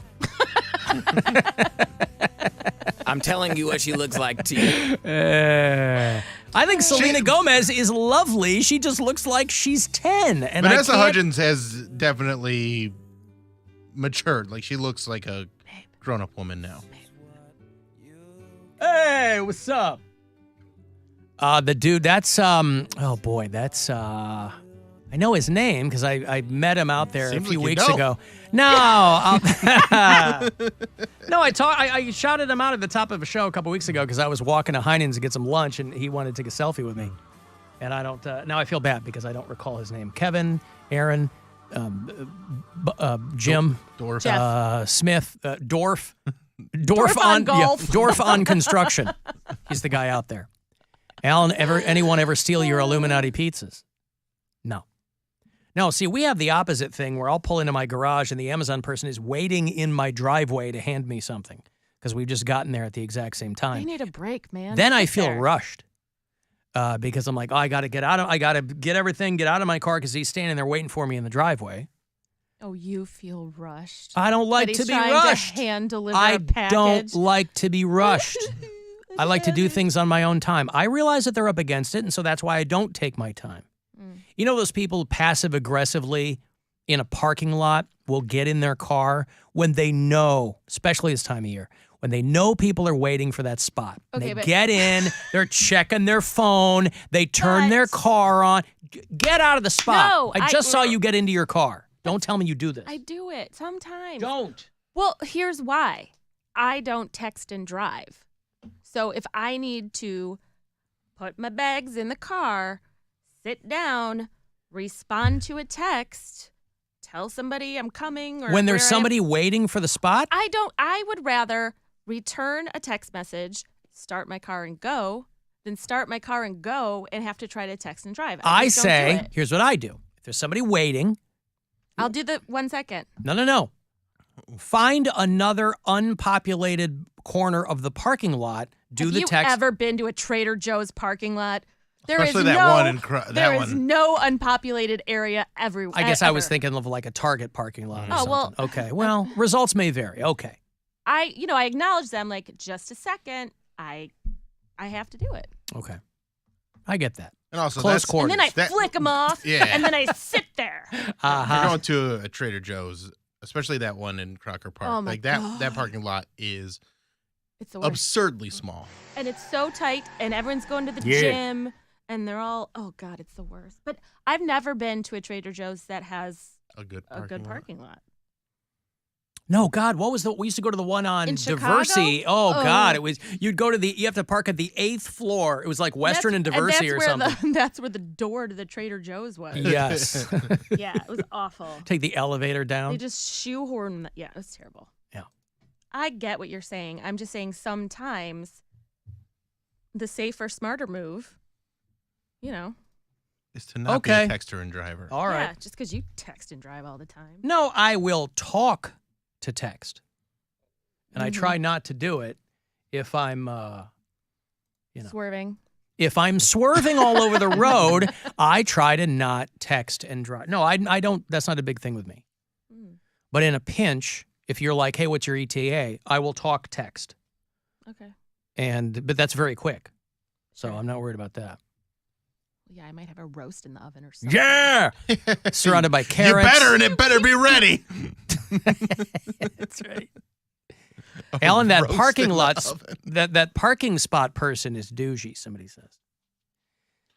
Okay, I'll take your word for it. I'm just saying, when I see people do that, and it'd be different, what you describe is getting in the car, texting, turning it on, leaving. There's people who sit in their car. They know there's people behind waiting to get in. There's people that have their turn signal on because they're trying to signal that they're going to take the spot. Person sitting there doing nothing. No regard for them. No regard for human life. Yeah. I like when I see somebody that's enjoying their lunch in their car. Yeah. And they're just like sitting there, just like eating like a burrito bowl or something. And I know they don't want people looking at them while they're eating. But I'm going to look at them. You look so closely that you know what they're eating. Yeah. You can pick out the ingredients. Because usually they don't. You recalled. Usually they're listening to something and they're kind of in their own world. But when they finally get that sense that somebody's watching them and they look over and we lock eyes. I know. It's so worth it to me.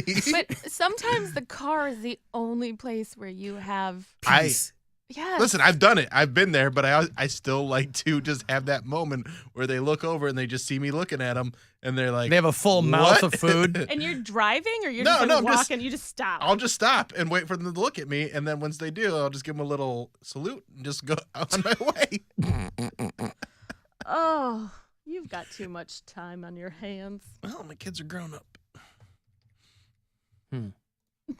You give them the old burrito bowl salute. Hi, guys. Burrito bowl salute. Alan, I'm texting and driving right now to let you know that the Trader Joe's in Ithaca, New York has a nice parking lot. There you go. Send pictures. Going to Ithaca. Yeah, picture it didn't happen. Cornell. Yeah. I got an uncle that lives up that way. Oh, good for you. It is good for me. Mm-hmm. Well, if you want to go to Cornell. He's got a farm up there. What kind of farm? Is it a working farm? Yeah, I think it is. Is it an avocado farm? I think he's in his 70s now, so I think he has leased the land to somebody else. So I'm not sure what he's growing, but when I would go up there, he would do peas. A pea farm? Yeah. So slippery. Are there any animals? No, it's just plants. Oh. He had a dog. I mean, I'm excited still, but Wouldn't the animals eat all the I've never been peas? to a pea farm. It's a sweet pea. It's right next to the rumor mill. It smelled awesome. Mm-hmm. Ammonia. I'm not here working on the farm. How's everything going out there? All right, listen. Hey, speaking of Parma, hello, Joanne. Well, hello there. What's going on? Okay, so I work for one of our big hospitals downtown, right? Good for you. Yeah. Thank you. So I have to tell you, this is one of my biggest pet peeves. I'm a day shifter. Third shift will come out, walking ever so slowly. They get in their cars, and they all have like the prime spots on the first level, maybe second. They just sit there for 20 minutes. So we're all having to go all the way up to the top deck just because they need to sit there and text message and warm their cars up. That is so annoying. Just had to share it with you guys because it totally gets me. I would give a little bit of leeway to third shifters because they that's such crying? it's such Like, a could they be slog. crying? They have to go home and sleep in the daytime. I would let them fire off a couple Yeah, of that's texts. true. Yeah. Oh, All right. it's the worst though, especially like in the wintertime when you've been through major 77, all backed up, and you're getting to work thinking, I can clock in within maybe 2 minutes being late, and here they're just sitting there, and then people are honking behind you because you think they're backing out, and they're just sitting there.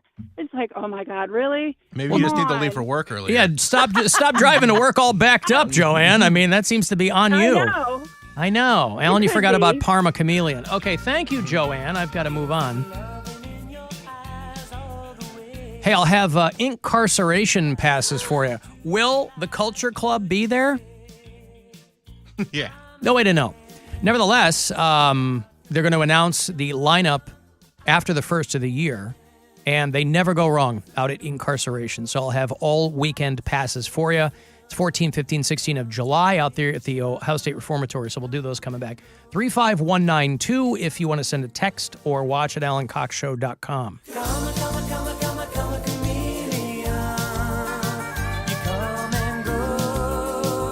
It's the Alan Cox Show. On our free iHeartRadio.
right, it's time to start talking about incarceration 2023. Did you go last year? 2022 incarceration? It was Korn, it was Papa Roach, it was Seether, it was Lamb of God, it was Disturbed, Breaking Benjamin, Black Label Society. There wasn't a dud in the bunch, from the headliners to the 9-point font bands. They always kill it at incarceration. They are going to announce the full lineup after the first of the year. Incarceration.com for the details. It's July 14, 15, and 16 out at the Ohio State Reformatory. And I'll throw you a holiday-themed Incarceration Festival shirt in here as well. Early bird passes, camping, hotel, all that stuff is on sale now for only $10 down. I got a pair of general admission weekend passes for you right now for incarceration. Caller 10. These are yours. Good luck. 216-578-1007 or 800-348-1007. Hey, ladies.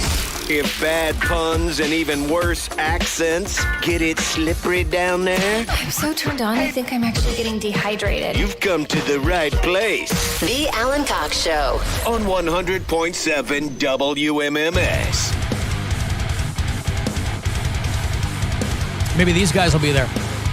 Great British band called In Visions. Dig them. So more passes tomorrow and Thursday for incarceration. Also, Cavs tickets around $520 the remainder of the week. Gwen's in for Mary today. Mary will rejoin us on Thursday. That'll be our last live show for 2022. We'll get to Perez Bilton's Hot Celebrity Goss here in a minute. I'll have more than 6 but fewer than 10 minutes with our friend Steve Byrne in a little bit. He just dropped his 5th hour on Amazon Prime. It's called The Last Late Night. And it's a very interesting bit of stand-up from him. You might recall he was the headliner for the 10th annual Alan Cox Show comedy tour, which happened 3 years ago. Right? It's been a while. 2019. Wow. That was the last one we did. And every year since, people are like, you can do the comedy tour? Yep, we'd love to. I would love to do everything. If people would, come on, man. Make it happen. We thought we were going to be doing bar crawls this past summer. Thought we were going to do Corona Cruise. COVID. Come on. Hey, Chris McQuanzica's back. Hey, Chris McQuanzica. That's been hot. Is this the first since before COVID? Yes, we did it in 2019, and that was the last time. Wow. So it's back, though. It's on Saturday? Friday. This Friday. Oh, Friday. This Friday. Oh. Friday. And how do people yeah. how do people get the details on that? They can go to agoracleveland.com. Okay. Or they can go to billsquire.com. It's on there too. But And- agoracleveland.com. Sure. And when is it? This Friday. Oh. It's Friday, gotta get down on Friday. Everybody's looking forward to the weekend. Friday. Looking forward. Yeah, so everybody is looking forward to the weekend. Party and yeah. I like that she's just straight up hoeing on Instagram. Well, now. but she She's also like- she lost all of her baby fat, so she's very thin now. I think She's these like 12. I when she know, sang but that these song. poor girls, if something blows up when they're young, people go, "You're fat." You know what I mean? That awful stuff they have to contend with if they're that much in the public eye. And so when you see her now, she barely looks like herself. Because yeah, that was 10 years ago. So she's a grown ass woman now. Weekend, partying.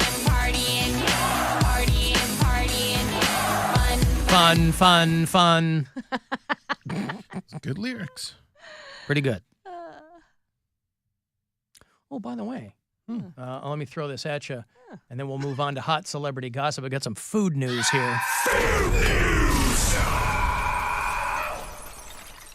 were talking about this the other day. We were talking about Darius Garland's Oh, we got some chips. And Josh is the GM right around the corner here at the Heinen's downtown, and he came in this morning. I love that Heinen's. And was kind enough to drop off a bag of chips for us. Bunch of bags of chips. Now, I've already given one away because we got 2 bags of the barbecue chips. So I gave one to the Kurt man for a job well done when Ricky Rackman was here last week. Josh Carter is the GM of the Heinen's downtown here across 9th on Euclid Avenue. And he was very Very thoughtful to bring us a bag here. So let's eat chips Now on the I don't, radio. I don't have to cook dinner now. What do you got there? There's barbecue. Barbecue. Now, and it doesn't even rise to the level of a complaint. My only comment is that there are 2 salt-based flavors, and everybody goes, chips are all salt. Fine. But there is salt and vinegar. I want the salt and vinegar. Okay. That's my go-to. And sea salt. They don't use sea salt. Oh, I don't want to hear people eat chips. That No, would you don't make have to. My head explode. No. Oh, Bill, I don't want to bury the lead. Also, Oh, I hate it. a box of Chub Crunch. Wait, what? Oh, yay. We threw in a couple of boxes of Chub Crunch. Nice. Ooh, I want Chub Crunch. It's good. Right. So, wait, you don't like this, Gwen? You don't like? It's ASMR. It's better than the Terry the Goat thing. I will murder you. Nick Chubb! Hasta la vista, baby! Nick Chubb! Touchdown! Those are good. Down? What's a Those Nick are Chubb good. farts down? Touchdown. No, Touchdown. He said farts down. I heard it. Nick Chubb farts down? Play it again. You'll hear farts down. Nick Chubb! Hasta la vista, baby! Nick Chubb! Touchdown! Farts down. I'm not hearing an N at the end. It's I'm not either either. touchdown or farts down, but there's no Farts down? down. It's always Oh. touchdown with Nick Chubb. thought So it was anyway, farts down. there you go. And thank you so much to Josh, who is at the Thanks, Heinz Josh. down here. Those salt and vinegar are good. It's not too salty, not too vinegary. It's a nice Ooh, mix. so scared, Chubby Wubby. All right, well, I'm not going to. Well, just chew on. Just try one. I'm not going to do anything Do it into the mic. as unprofessional as eat a potato chip on the air. Just hold it in your mouth and let it get soft.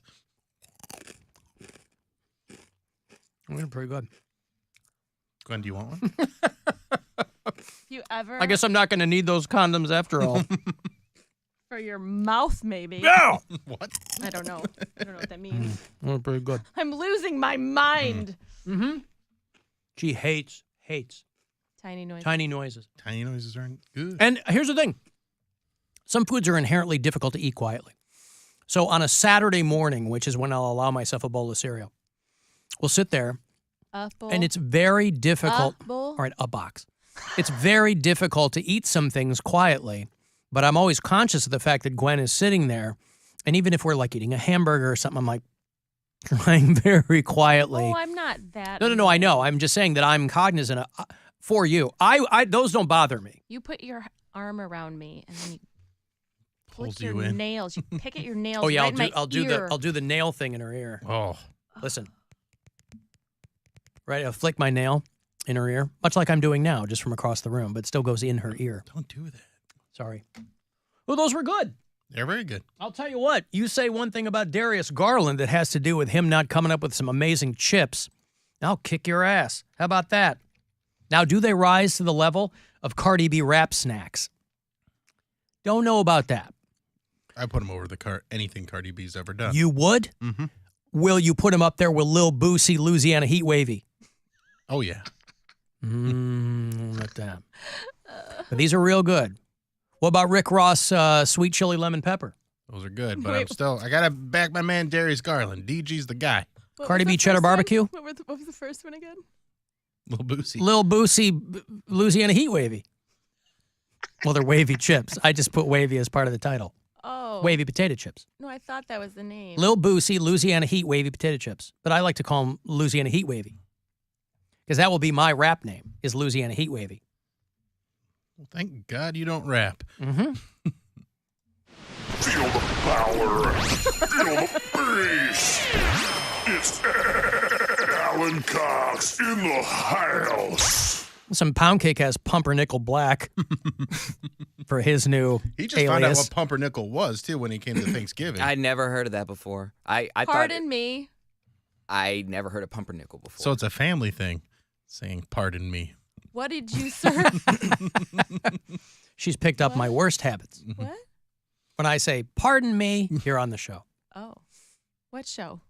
See, this is the thing. Gwen doesn't listen. She doesn't have time. She got a life to lead. And so there's a lot of things that seem brand new to her, whereas I've already pummeled the audience into submission. Well, by all means, just blow past it because I don't care that much. No, it's just fun because pardon me is something that Mary will call him out on saying all the time.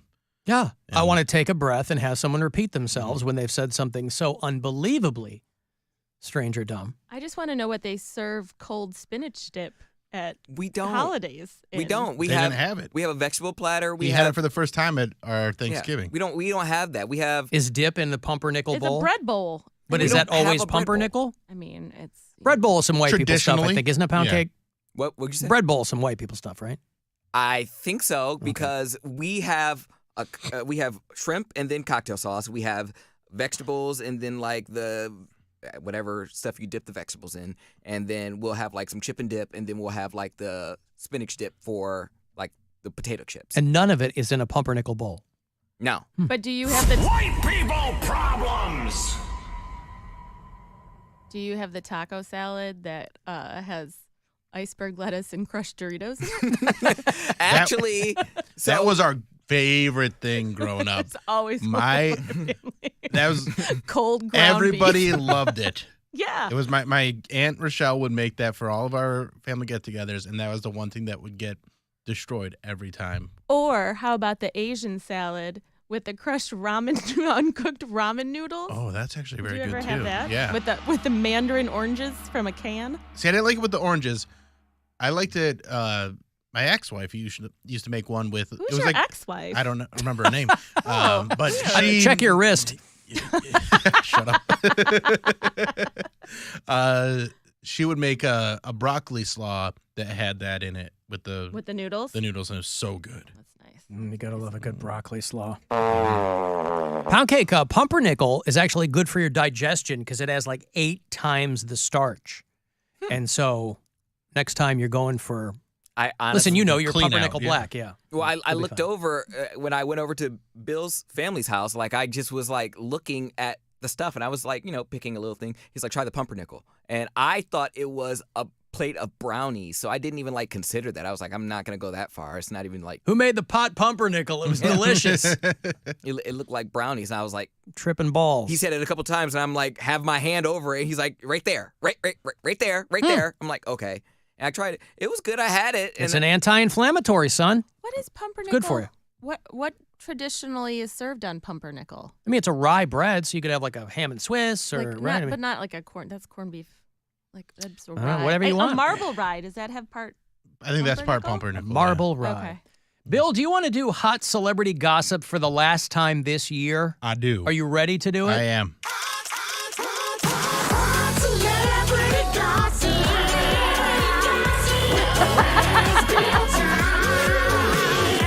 I like Gwen already. Yeah, right? She enjoys it. I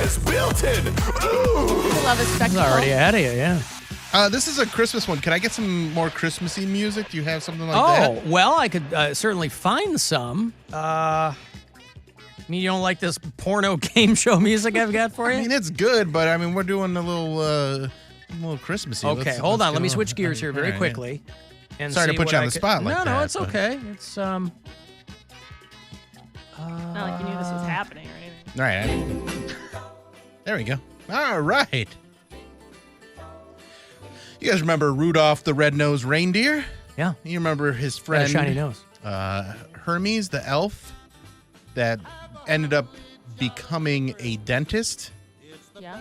Well, several of his patients have accused him of sexual misconduct.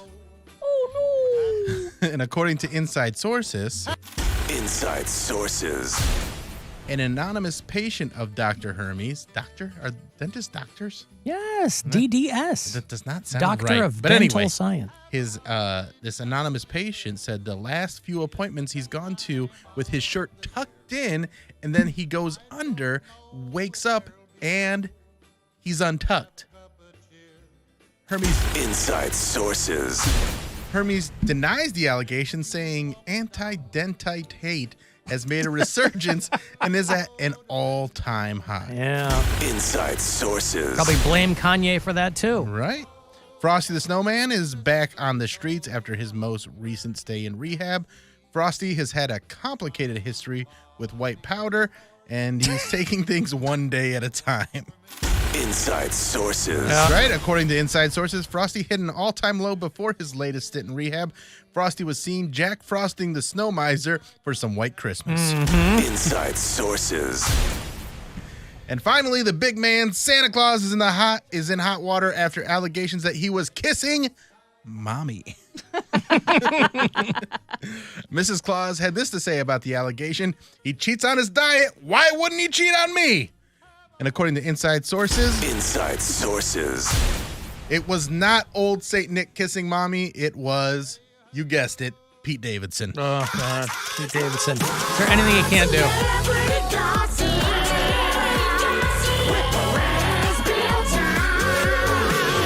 This is Hot Celebrity Gossip with Perez Built-In. Ooh. By the way, some local hot goss. Oh, yeah? This one got by me. I was so busy looking up all those Christmas stories. I got a letter from a dude who was next to MGK at Top Golf yesterday. Oh. My wife got a text from her friend saying that MGK was in the bay right next to ours, and as my wife read me the text, I just reflexively said out loud, "Oh, Colson," because that's what you call him instead of calling him MGK. Well, it is his Christian name. Wouldn't you know, his bleach blonde head popped up from the couch right next to us and looked at me expecting to say something. And I don't like bothering people, so I just walked by without saying anything, but he did have a giant crew of bodyguards with him. P.S. Will the Pogo Stick Challenge ever come to fruition?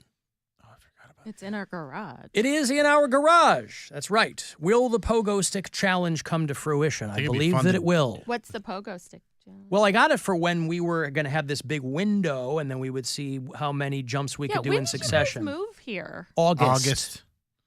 Of what year? This year. Oh. She doesn't listen to the show. She doesn't listen to me. She doesn't watch the show. Who said that? Honey, we've been down here for a while, for a few months now. Oh, congratulations. She drove all the way to Rockside, and I had to tell her, "Oh, no, honey, we're not at Oak Tree anymore." Did you really? And I took a bus. She hitched an Uber. It was a whole production. But you're here now, and we're all the better for it.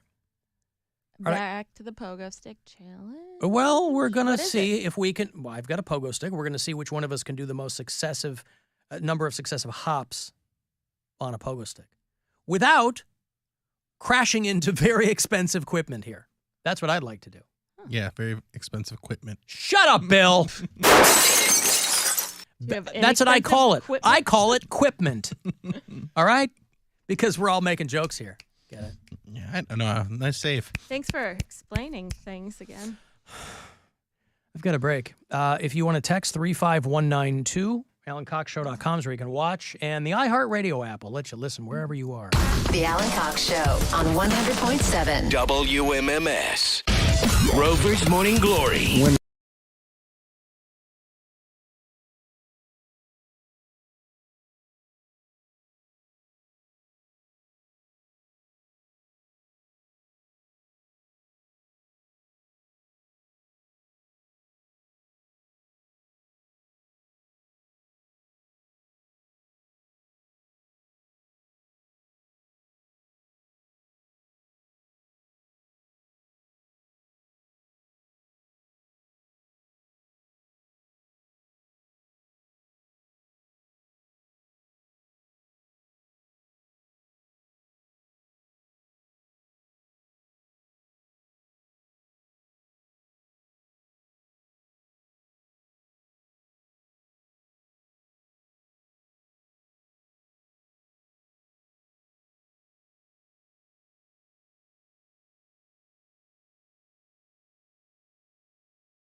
online at driveclassichuндai.com. The Buzzard. The home of the Buzzard. This is 100.7 WMMS. Cleveland. Well, if we've learned anything today, we have learned. Let's not make that mistake tomorrow. The Alan Cox Show. On 100.7 WMMS.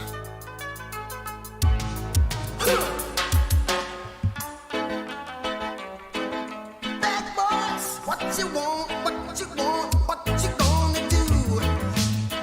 35192 if you want to send a text. Gwen's in for Mary today. You can watch at AlanCoxShow.com. Thank you to Fletcher's Soft Bottom for helping out in the video department. This story is mostly for Poundcake, but we have a lot of bureau chiefs out in Phoenix, and one of them sent me the story about a Phoenix cop who was making porn on duty. Making it? Yeah, he's under internal investigation. The guy named money. A cop named Christian Goggins was going back and. Hold on. Well, no, I'm going to give you his porn name. Putting the D in defund the police. He was going back and forth to Las Vegas on duty. What? Go ahead. Back and forth on duty. Yeah. Name of his stag film. Mm-hmm. Hey, what? Stag film. Stag film. What are you, my grandfather? I Hey, hope go not. get my projector. I've got a stag film for you to look at. There's no sound. No sound at all. The only sound we'll hear is each other doing things to themselves. Back and forth on the duty. Yes, on the duty. This guy was on the job. Can't do anything with that. Going back and forth to Las Vegas and doing videos described as extremely graphic before sharing them on Twitter, because Twitter is the Wild West now. No one cares. His performance name was Rico Blaze. R-I-C-O. Rico Blaze. Of course, Ray Davis would be doing a walkthrough right as I'm like Googling the name. Did he stick his head in? What's going on? I think he's walking somebody through, but he just happened to, I didn't click on it, but I Googled the name. And I'm like, he's like, and this is the studio. And this is where Poundcake Googles porn. We are Well, thank you professional. for stopping by, Cardinal. We can confirm there's an open internal investigation. Yeah. Said Phoenix police. They're not sure why he's been put on home assignment. I mean, that's where all his cameras are and his computer. Whatever you do on your own time is your business. But the Rico Blaze page has gone silent all of a sudden now that this guy's been found out. So does it work for you or against you when you eventually get let go from the Phoenix PD and you've already got a side hustle up and running? If it gets you new subscribers, I think you're good. Yeah. But what I want to know is, what do they, this is coming from the police station saying that it's extremely graphic, or the publication saying that it's extremely graphic? Because the police station does need some things. The Phoenix PD described it as extremely graphic. So I wonder what that entails. He had been uploading probably anytime it's extremely graphic, it's always girls being choked or gagged or he could be doing this by himself. They didn't say he had a partner. You can make. What porn would be by an extremely graphic solo video? There's There's only only- so much yeah. stuff you can do. There's a lot of. An endo. If you see someone's beehole, I would classify that as graphic. But that's not extremely graphic. I mean, these you've heard Poundcake Depends on say. how extreme of a beehole it is. No, but you've heard Poundcake say, like, nothing short of beehole is going to get him going. So that to me sounds like the base level, if you will. But that's just how desensitized we are, and that's why they want to outlaw pornography. Wow. Yeah. It's gonna catch a RICO case. Cleveland is perceived to be the butthole of the world sometime, right? Yeah. It is. I forgot that literally is my baseline, but Ew. because I had to remind him Well, I have that to see all of it. beehole I have or to, bust. because I don't want to just see the front. I want to see the back too, and then you gotta, I know. Gotta spread What? cheeks. He's got to spread cheeks. That's what that noise was? That's his one noise for everything. Yes. That's his Okay, noise for you having know- dinner, for spreading you know cheeks. His spread cheek noise. Yes. Man. You can take me, but you cannot take my bunghole. Oh, yes, I can. I thought that was him for a second. You can take me, but you cannot take my bunghole. You really don't listen to the show. Oh, I don't. at all this content I'm missing about your preference for b-hole. Brainless content. Don't forget. Brainless content I is just what said it was. content. Also, I think Hey, it's Alan, I'm a little offended, sorry, that you remember that Poundcake's baseline is B-hole, but I've mentioned on many occasions that I'm dyslexic, and you can't seem to lock that in. Bill, I commit the things to memory that are the most important to me. I can and see Poundcake's open cheeks admittance fee. Do you see buttholes backwards? I don't see enough of them to really notice. Alan would remember. Haven't committed enough to memory. Hey, Alan. Hey, crew. What the hell, guys? I thought it was a Wednesday tradition to write down some punchlines, draw a random one, and then see where you can get it in. Nobody brought their crowbar to work today? What the hell? Come on, guys. Do better. I agree. Yeah, the punchline bucket is in the garage. Whose garage? Our garage. Oh. Yeah, punchline bucket's at home. We have so many buckets. I just don't. I know. Some have poop. Some have pee. What? Some. That those escalated Oh, those quickly. weren't the ones you were talking about? Patrick writes me. Alan, last time Gwen was on, last few times, she's obscured on the camera. And at Oak Tree, it wasn't always that way. My current theory is that she's self-conscious because she's gotten so many compliments that it creeped her out. And it is very much by design that the microphone... I do this on purpose. Yeah. I do it. Yeah. Because for the past 13 years, I've fielded enough comments from the mouth breathers about my appearance. That's right. And now I just think it's funny. Yeah. Only to me. I think it's funny for myself. Patrick says, Alan, what have you done to this woman to make her so self-conscious? I'm not self-conscious. Nor should you be. You just can't get all of this for free. Yeah. I heart. I heart. You heard? Yeah. Your sweater does look really comfy, though. Oh. That looks lovely. Thank you. It's new. Is it a compliment? And I don't know. Is he calling me fat? No. I know. Comfy, I know he meant it as a I do too. compliment. I'm teasing. But is it a compliment to say that an article of clothing looks comfortable? No, because it's pretty, but it also looks like there's like layers involved. It looks thick. Actually, yeah, you need Well, it to is a feel sweater. it because it's actually really nice Oh, boy. feeling. But I ordered a couple more from this company after I got this one. Quality Sweater. Incorporated. .com. That's the company. Yeah, qualitysweater.com it's is where I got it from from. Loft, They've really which figured is out sweaters because they used to be generally pretty itchy. super itchy. And now they are soft and enjoyable. You and- came in And they wearing were- a fisherman's friend thing yesterday. Yeah, didn't I you? had a cable knit on yesterday. I got Yeah. a couple more that I'm gonna get for They Christmas. all used to be like an upside down, like trapezoid Yeah. shape too, like big shoulders and then tapered down to the waist. But Well, now, yeah, us dudes want that inverted V, baby. in your sweaters, Yes. I want to look like Stanley Tucci in a friggin' turtleneck. no one's talking about a turtleneck. I am right now. different conversation. You hear the word turtleneck? Did you hear how we just changed the whole topic? Speaking of which, I have to work with this every day. Speaking of which, I want to talk to Yeah. Steve Byrne. That's what I want to do. More than 6, but fewer than 10 minutes. With somebody on the phone. Our buddy Steve Byrne has got a new hour over there on Amazon Prime. You remember he came through to join us for the 10th annual Alan Cox Show comedy tour. The new hour is called The Last Late Night. How are you, man? Good. How are you? Oh, hanging in there, trying to take things one day at a time. As expected. Yes. Hey, congrats on the new hour. Thank you so much. I appreciate it. How does it, so when this thing drops, because I know nothing about how things are posted to Amazon or anything like that. When this thing drops, do you get a good night's sleep? Do you immediately try to see what's happening? How neurotic about the release of something are you? Well, it drops, and then I kiss my children goodnight. I say to my wife, "Thank you so much for being so supportive." I give her a kiss on the forehead, and then I go right to the strip club and I put my credit card down and I say, do you have a change of address form as well? And I go bananas there. Yeah. You say, Daddy has finally come home to roost. That's right. It's called a victory lap. Yeah. And gentlemen, start your engines. Yeah, a victory lap dance, as it were. There you go. Yeah. And so has it been, what is this, your fourth or fifth? Fifth, yeah. Yeah.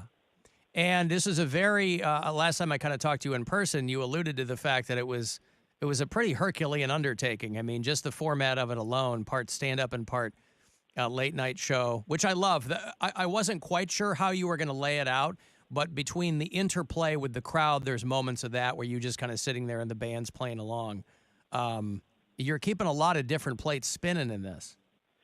Yeah, look, it's, there's so many hour specials out these days, right? And I just thought there's an opportunity here to do something a little unique, so why not do a late night talk show that's disguised as stand-up special? Because if you really think about the late night talk show, it's three different styles of writing. It's topical one-liners at your monologue, then you have panel, which is storytelling, and then you have traditional stand-up done at the end. So I thought, boy, if you break this into 3 acts, it could be a fun type of special, and you keep the format of it all the same. So you tune in, you watch this thing. It opens like a stand-up, like a late night talk show. You got the live band, the studio audience, all the commercial breaks are crowd work. So it's all creatively done in a fun way. Well, and it's also, you're obviously more in control of it that, on a standard late night talk show, I mean, you're kind of at the mercy of the guest too. And in a situation like this, you can go in whatever direction you want. Yeah, to a degree. In retrospect, this is what I learned, right? I for 5 years, everybody had been saying no to me. They didn't understand the concepts. Then we got to execute it and we film it. And my intention was to be like Carson. Every late night talk show skews left and hits the right pretty hard. And I thought, look, if you're going to piss somebody off, why not piss everybody off? So let's go after the left and the right. Let's go after Biden and Trump.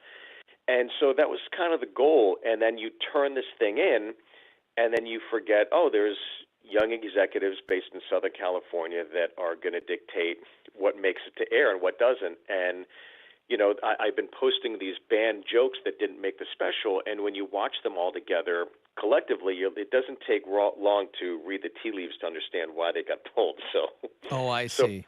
It's definitely a bummer to me because there's some really, really great jokes in there, but I did want to stay centered. Well, and that's kind of your vibe, too. That should have been no surprise to them. I mean, you've always done a really good job of kind of walking down the middle there and trying to hit everybody kind of as best you can. Were you concerned that they were going to take a hatchet to it, or was it more surgical than that? To be honest with you, I didn't even think about it until I turned it in, and then I got the notes. And if I read these notes on the air, people would be like, is this a real conversation? Like, it's crazy to see the tethering. It's like an attorney that's really trying to make a case for something that's so completely obvious not that. Because everything in comedy is rooted in jest. At least with my stuff, it's rooted to make you laugh and not be offensive, right? So they took it to task, and there were some jokes I was really, really upset about. But at the end of the day, again, they're not going to say it to you, but you got to read the tea leaves. It's like, all right, well, if you don't agree, well, then this doesn't make it on the platform. Right. So it's like that's you got to pick and choose your battles. You've also kind of set a precedent here where for the next hour that you do, I'm not saying you have to ratchet it up. You're not going to have dancing bears and explosives and stuff. Sure. But you probably do feel the sense that you got to do something different every time. And this is so different that going back to straight stand-up for another special might feel strange. Yeah, I think I might partner up with Ken Jeong and do a show called The Masked Viewer, where people don't reveal that they like jokes or not. So yeah, that's right. what we'll do, yeah. Well, you'll have a full stadium of those people who don't want to reveal what they actually think is funny. That's right, yeah. And how's Nashville? Nashville's been great. I mean, it's been awesome. I did the move for my family, and even in the special, my family makes a very special appearance at the very end because I take them to task to a degree, and there's a joke in the special that my wife wasn't really happy about, but I loved, and it's a quick one. So I let her get the last word in on me right. on the hour. So that, again, to film it here in Nashville, to have this great time capsule with my family that years from now we'll be able to look at. And I'm sure when my kids are teenagers, they'll be embarrassed and hate what Daddy does for a living, and then maybe in their 20s and 30s they'll appreciate and respect it again. So we'll yeah, see. there's that decade of time where they couldn't care less what you're doing, and then they get to be their adults in their own lives, and they go, "Oh, Mom and Dad had something going on there."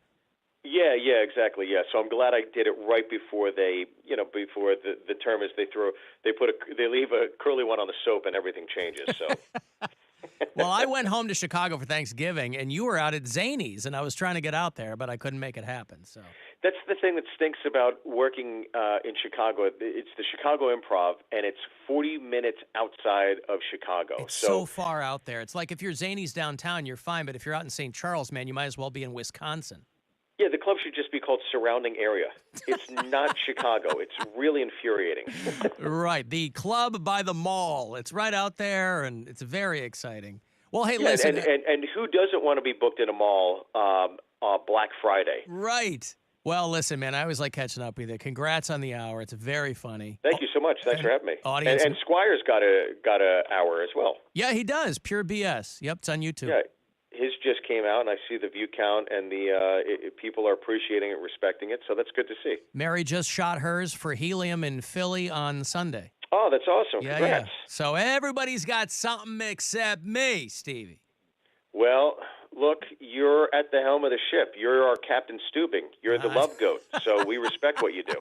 I am very much, what was his name? Merrill Stubing? What was the actor? Oh, who played Stubing? Gavin McLeod. Gavin McLeod, that's right, yeah. Beautiful. I always fancy myself more of an Isaac, but I will take your compliment as it is. Okay, pal, listen, smooch to the fam, and we'll talk to you again soon, okay? You got it, pal. Thanks, dude. Merry Christmas. Later. Bye. More than 6, but fewer than 10 minutes. With somebody on the phone. There's Steve Byrne giving Bill Squire a shout out, by the way, out there. Pure BS, which is on YouTube. What's what? Thank you. I said Mary that's a came great up name. with it. Yeah. Mary gave it to him. Yeah, because Well, good job, Mary. yeah. But thank you.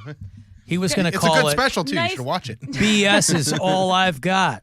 Nah. I was gonna call it Alpha Fail because it ties into some of the jokes, but I liked Pure BS better. Pure BS. It's good. And then we suggested Mary call hers I'm MS. I'm MS. That's why she didn't take my suggestion. Getting her MS degree. That's right. I got to take a break. I'll have these Cavaliers tickets for you when the somebody is in town. I assure you there will be another team. Oh, the Phoenix Suns, January 4th. They'll play at the Romo Fijo. So you want a couple of Cavs tickets, we'll do those coming back. 35192. We want to text for anything else, and we'll be back. The Alan Cox Show on 100.7 WMMS. And everywhere you go.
True.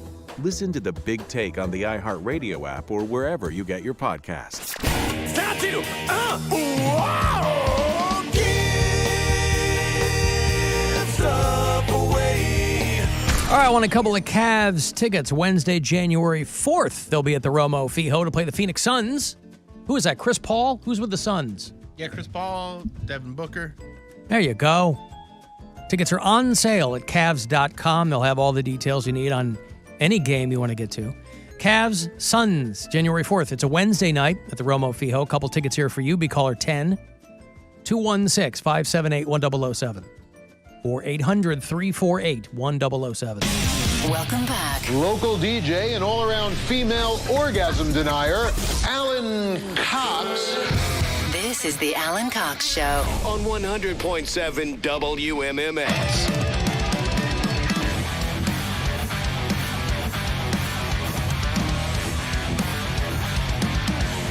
Cavs off tonight, licking their wounds in Texas. They lost to the Spurs by 1 point last night. 112-111 was the final. They'll head to Dallas to play the Mavericks tomorrow night before they come back home. 9 o'clock tomorrow night is the tip-off here on MMS. So if you want to get the full Cavs live experience, pregame starts at 8:30. And then they'll be back home to play the Pacers on Friday night at 7:30. And you have a couple of weeks remaining. If you feel the pressure to deliver on holiday gifts, look no further than CLE Clothing Company. Make sure you use the promo code JOLLY, JOLLY, for 20% off. Whatever you get, no matter how often you do it. Right? You go in one of the stores, you get online, and you go, ooh, I found some fun things. And then you type it up, and you put in Jolly, and then the very next day, I forgot. Aunt Marge would love this thing. You can use the promo code JOLLY all over again the next day, and you'll get the same 20% off. So keep that in mind. What? Aunt Marge would love that thing. Well, they have so many things that, by the way, Terry the Goat picked Monday Night Football correctly. Pats over the Cardinals. But that only put her at 3-5. She picked 8 games for week 14. So she goes to 3-5 that week. And I think we'll get We'll get the Week 15 picks from her on Thursday this week. That's our last live show of the year. And so if I get them over the break, by the way, I will still post them to the Alan Cox Show Facebook page. I got a letter from Mark, who listens in Columbus. And he said, Alan, I painstakingly went through all of Terry the Goat's picks. If you had bet a flat $100 on each of her picks, you would now have $319.33. Her overall record is 69 and 72 and 1 tie.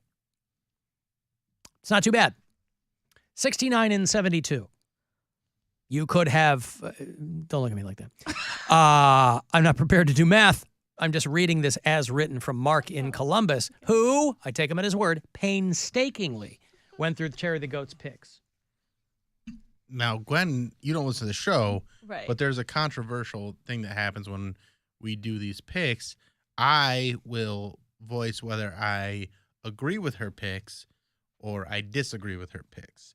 And some people take issue with how I voice those opinions. So people care if you agree with a goat or not? It's how he agrees or disagrees. Oh. You will hate I'm it. just asking. Yeah. I'm just So clearing it if up. I agree with Terry's pick, I'll throw in, Oh, gross. Told ya. That is terrible. And that you've just given him what he wanted.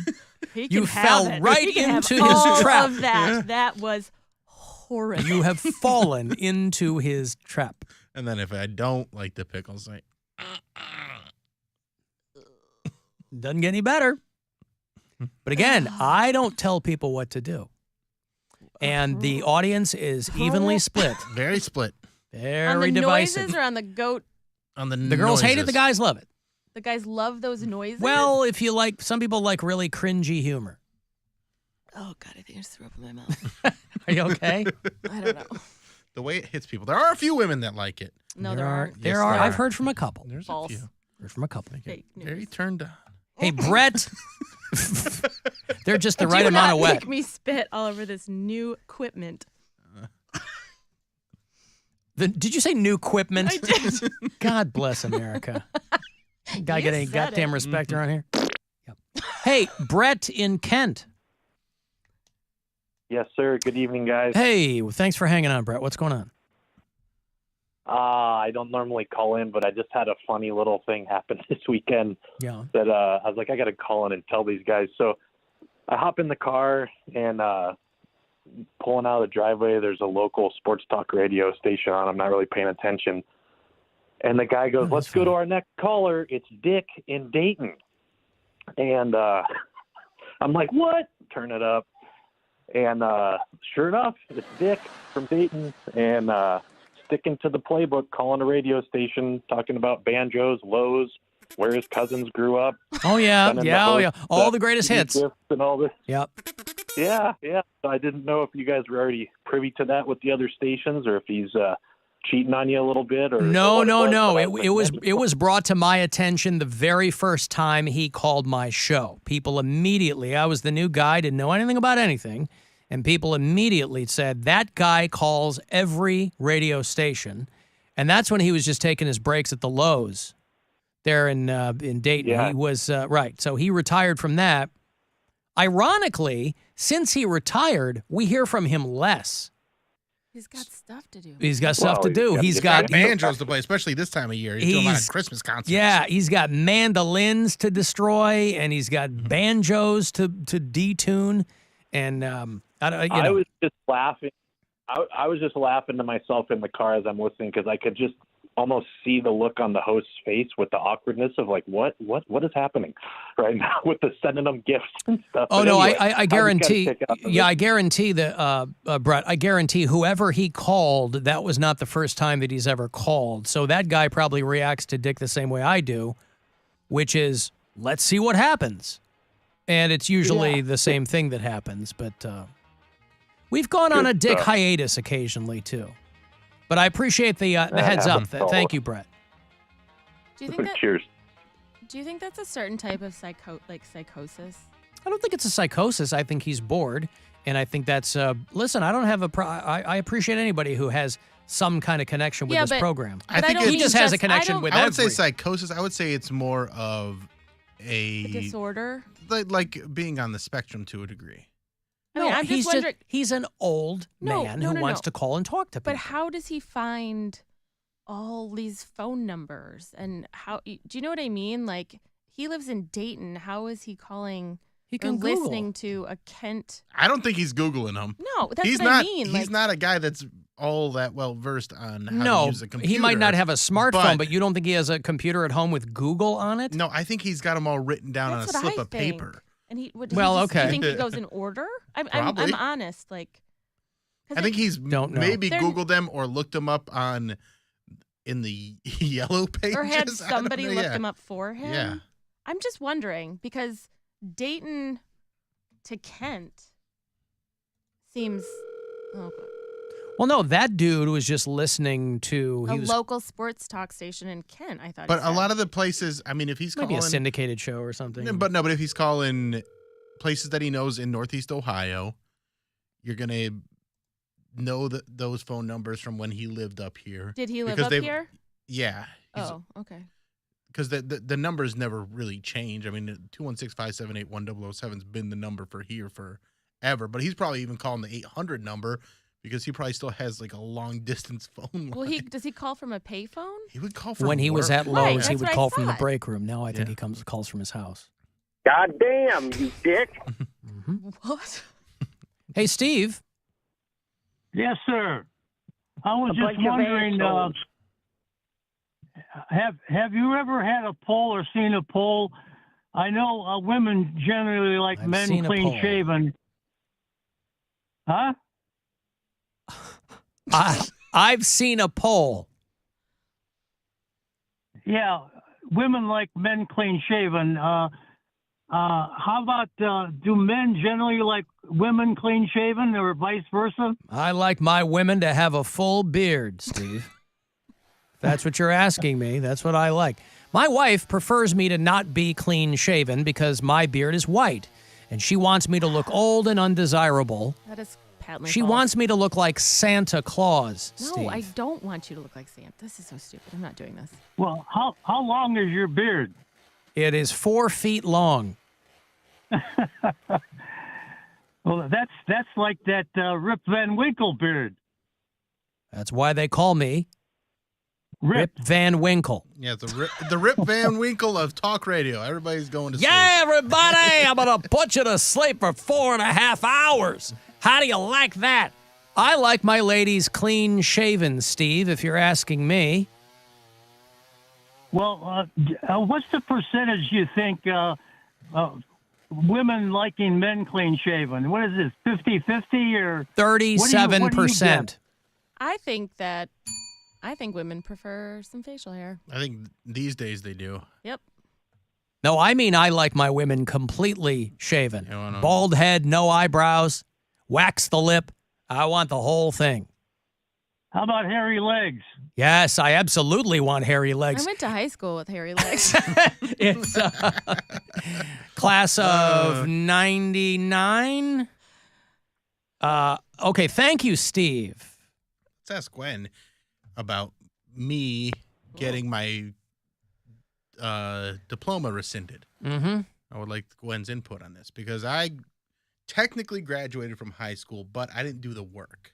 I didn't graduate on time, and then there was a correspondence course that I was supposed to do that I didn't do. Okay. He didn't even want to correspond with school. That's right. Okay. So then my mom did it for me, sent it in, and she's like, go get your diploma. So like I graduated in fall of 2000. Okay. And what I want to do, because I didn't earn it, is call up my high school and see if they will take it away. Sure. Yeah, you should do that. Sure. I think Well, either take it away or they I think they should change your name to your mom's name and say that she graduated from your high school. well, she only did one class. She don't have enough credits. Well, she did probably that one That class. your mom graduated from your high school. She's already got a high school diploma. I'm trying to get mine taken away. Did your mom go to Medina High School? She went to, I think she graduated from, from Lodi. It's not like an honorary Or Cloverleaf. degree. It's like She went to Cloverleaf. Okay. Where is that? That's also down in That's Medina County? though? Medina County. Okay. 'Cause she lived in Medina County when she was like her high school years, but then they kind of moved around, and then she moved back up towards Cleveland in after high school. I feel like you should really take a minute to ask yourself why you're willing to put in more work to get your diploma revoked than you were to get the actual diploma. Because that's who I am. I am a person that is. But I don't it's follow paperwork, and you don't like paperwork. So I want to do. I feel like there's a way to do it. To it. There's got to be a way to do it without any paperwork. I don't know. Why would I have to sign anything? All I did was lie. Hoop. You got to jump through at least a hoop. I can jump through. I'll jump through one hoop. What if there's another hoop? You're just gonna stay in the middle? Ugh. I don't know. I'm just curious. I'm more curious about why. I don't know if anybody works in a high school and has any idea of this, if this can even be done. Do you want like a red rubber stamp on your diploma, like denied? I don't even or, know like, where my diploma retracted. is. So I wouldn't even know how to find that. So they have to what's the print a end new game one. The end game Is is it so. visual? The end game is he wants it to be as though he never existed at that high school. No. I want it to be that I was at that high school, but I didn't graduate because I didn't earn that. So you want to diploma. you want to be a non-high school graduate. Yeah. Not even a GED. Right. I want to be a dropout. It's tough. Yeah. It's tough to be a dropout. I know. I'm trying to be, and I can't get it done. Well, were you wearing magic underwear at the time? No, it was when I started wearing the underwear. Okay, so underwear had nothing to do with it. No, it had nothing to do with Just checking. Beauty school dropouts got all the attention back in the day. I know. Yeah. Especially when they were 30 and still in beauty school. Medina school dropout. I don't know, man. I'm not against the premise. I just think there's more to it. psychologically. Well, we're going to try and get them on the phone when we come back from break. to Who's see them? Medina High School. Hello? We're going to try to get, hello, Medina High School. We're going to try to get someone of weight at Medina HS and see if they can. At 5:30? No. Like, we'll set it up when we come back after break. Oh. Holiday break. Not this break. After our I holiday was break. gonna say, I bet. No, Dick we wanna from set- Dayton has the phone number. Hey, it's Dick. How's Hey, everything going with guys, the I got bees? the phone number for Medina High School. Hey, we hear from Mike sometimes. He checks in from the West Coast of Ohio. Hey, Alan. Hello, Mike. Hey, Alan. Hate the show. Thank you, sir. Hey, I was calling in to ask you what you thought of my pubic hair, but Steve kind of stole my topic, so I'm going to have to go with something else. You know what I think about your pubic hair, Mike. Well, coming up, I wanted to speak about withdrawals. And, the Husband of Glenn show is going to be off the air for a few weeks. I have probably about another week of work to get through without this distraction. And so I'm worried. I'm really worried. Like, even this weekend, there's just absolutely nothing going on. There's no events, nothing on Friday, nothing on Saturday to do. People are traveling. And so I don't know. It's just I'm going to be stuck in these crazy withdrawals. And I wondered if you had any advice. Saturday's my birthday, so please feel free to bake me a cake, sing to me, and then just eat it yourself. And try to incorporate your pubic hair into Gwen's birthday present, if you could, Mike, just to bring it full I don't circle. need a present. I was just talking about a She cake. just wanted a cake for to him. be eaten Just him. on her behalf. I just wanted him to have something to do. Bill, think of can a you couple think of things. anything that's going on this weekend? So this Friday, the 16th, you got Bill Squire's Christmas Kwanzaa. That's at the Agora. It's got Mike Polk Jr. It's got John Bruton. It's got Jasmine Carter, John Armstrong, and Mary Santora, and me. So that's where you want to spend your Friday night, Mike. And then Saturday, starting around 2 o'clock, I'm going to be at the Ivy, filling in for Alan on the Cox Out pregame, getting everybody hyped up for that Browns game. It's going to be the Squires Out pregame. You Yeah, can Squires share the Puby birthday cake with Bill. And then if you need something to listen to while if you're current on all the Alan Cox shows, you can always listen to a bunch of episodes of the Bill Squire Show or the Poundcake podcast. Mm-hmm. Man, I'm happy as just a hairy bush now. Thank you so much, Bill. Jesus Christ. I also All right. went to high school with Harry Thank Bush. you. Yeah, I was going to say. Harry was the most popular name in 1981. Bill's going to have his mom fill out the paperwork for his diploma to be revoked. Oh, that would be better. Yeah. Makes She'll do it. sense. Yeah, she would. I'd like my son removed. They go, is he a senior? He's 40. I'd like him. You 40? Yeah, 40. I'd like him removed from your records. I had to think about that for a second. There's a chance that the records aren't even digitalized. Like that, you just go and steal your file. Ooh, now we're talking about Now it's like an Ocean's 11 type Yeah. situation. Right? I mean, You're going you to get just need in to break into a file and cabinet. get out there. Is it just one file, though, or does it have everybody's? Like, Well, when no, I think steal it'd be like a file folder with like Squire, Bill. Why would they even have that? Squire, Bill. The filing system. I just don't know if it, someone I'm would sure- have had to put them all online. I feel like it would have been digitized in Right. the year 2000. You They got to use have at the computers. very least, you got to have a tiny Asian acrobat to be your grease man. Waddle needle! Bone dry! The hard part is narrowing it down to which tiny acrobatic Asian. Jason's in Medina. How you doing? What's going on, man?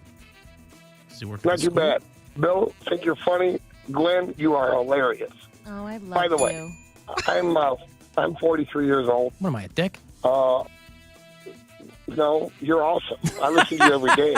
You're not a dick. He's being nice to your wife. Leave him alone. Oh, please. Only I get to do that. All right. Hey, go ahead, Jason. What's up, Jason?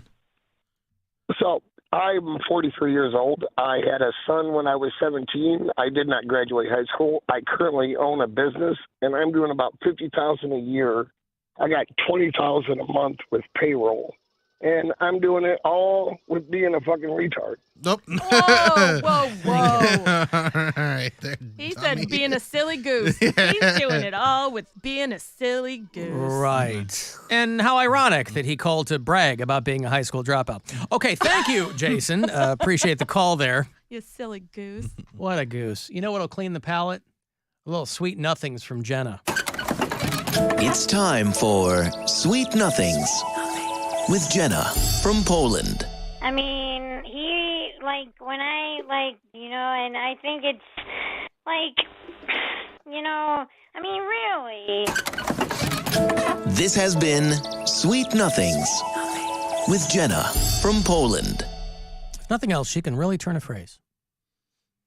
I got to take a break. If you want to text 35192, AlanCoxShow.com. Want to watch, you can. And listen wherever on the iHeartRadio app. The Alan Cox Show. On 100.7 WMMS.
Buzzard.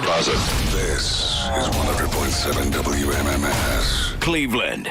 We've all got something inside of us that makes us unique. Just make sure it doesn't get stuck there.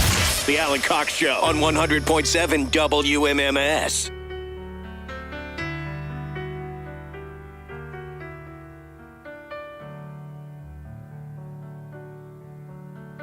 You ask me if I love you, and I choke on my reply. Do we have any tissues over there, babe?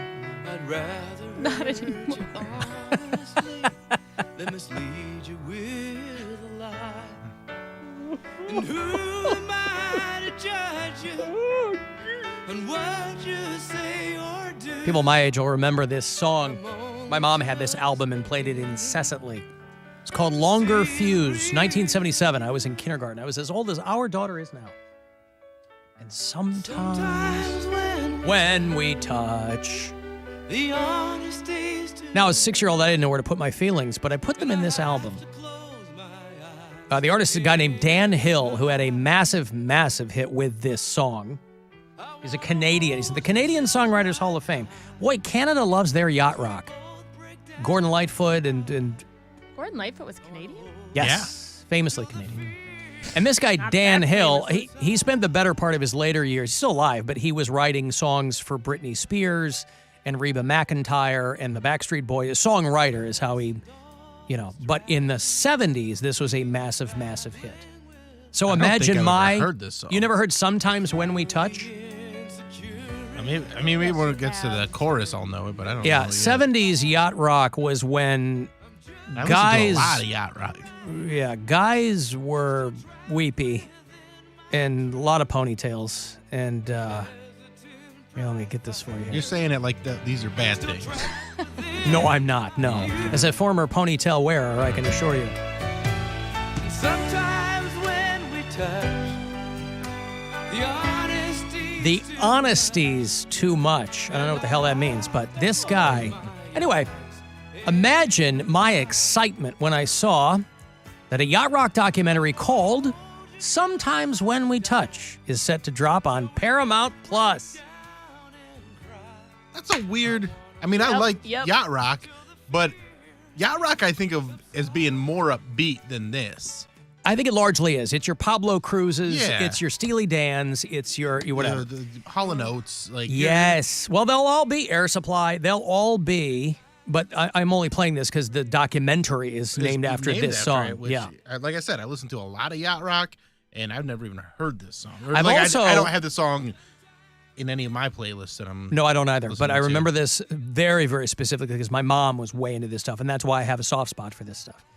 But I've also determined that yacht rock is very generational because my wife here is a millennial. Well, she's a zennial. She was born in 1980. I was born in 1971. And so for me, that 70s stuff is yacht rock. When we hang out with her friends, their yacht rock is Journey, Def Leppard ballads, that kind of stuff. We're out on the boat, and Ortez is playing Journey for the 4 millionth time. So it's a different kind of vibe. Nevertheless, I'm bummed because this is something, and it's just a 3-episode documentary that Paramount Plus is doing. I'd love to watch this over break. Unfortunately, they're dropping it the day we come back. On Monday? January 3rd. Tuesday, January 3rd is when they drop this. That's silly. Had I been consulted, I would have suggested otherwise. My only consolation is that the day we return, January 3rd, we will re-weigh Poundcake. His final weigh-in is going to be this Thursday. Our last live show is Thursday. Mary will be back here, and we'll have his final weigh-in. He's made amazing strides since the 1st of August. At his goal toward losing 20 pounds. 172 is his goal weight. He's a couple of pounds over that. I think he'll be fine by this Thursday. But that final weigh-in will determine whether or not he wins $200 from Mary or whether he allegedly owes her $500. Is it one of the worst bets you've ever heard? Absolutely. Is it asymmetrical from the jump? Yes. What does asymmetrical mean? Exactly. So, listen, when we come back, we'll weigh him in, and then he and Bill are going to go across the street Thursday night to Shake Shack and stuff their faces. Where's the Shake Shack? Right across the street, right in the corner there. Just next to the marble room. Just past the marble room. And then when we return on January 3rd, we will weigh him again. And here's my prediction. You know, it would be a lot funnier if he gained a bunch of weight. I don't think he will. I think he will. You'll think he'll maintain? Yeah, I think he'll stay pretty close to where he is because he's done a lot of work to get there. And he's very happy with the way he looks and everything. And yes, as he should be. Yeah, no, I'm gonna eat what I want, but in moderation. The fact that but moderation, you can do anything in moderation. Yes, but I wasn't. I told you. I know. It was Uber Eats twice a day and large quantities of Uber Eats. I would have a dinner-sized meal for lunch and then a dinner-sized meal for dinner. Are you He said yesterday he thinks that he has spent $1,000 on Uber Eats. Thousands? No, thousands on Uber Eats. I've never ordered Uber Eats. That's why I said, why do I want to pay extra for lukewarm food? People eat your French Soggy, fries? yeah. They no, don't. Yes, they do. We've heard from Uber drivers Have who you do ever it. heard of the internet? Yes, but I'm saying from like most places have like sealed stuff up. sealed up pretty Now good. they do because word got around that the drivers were Yeah, and scanning then everybody's they food. bring a stapler with them, and they open your food, and they eat it, and then they staple it back Unless they're putting it in a yonder bag. I didn't want need all nothing to those do French with fries it. anyway. Huh? I didn't need all those French fries anyway. Yeah, but Man, I don't know if the bat signal went up, but Dick from Dayton's on the phone. And it was just a dude who called. Did you hear that guy who just called me, Dick? No, I didn't. Yeah, I didn't think you did. I liked that. I liked that song. Who made that? Dan Hill? Dan Hill, Sometimes When We Touch, Oh, 1977, yes. Yeah, that's a pretty. Hey, you know, I bought a blues CD, and I've never heard.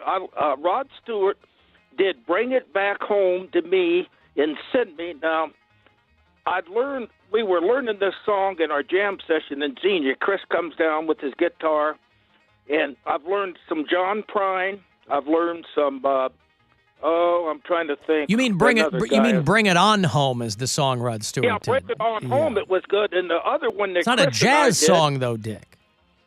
But the song I liked is I bought a Kingston Trio CD today.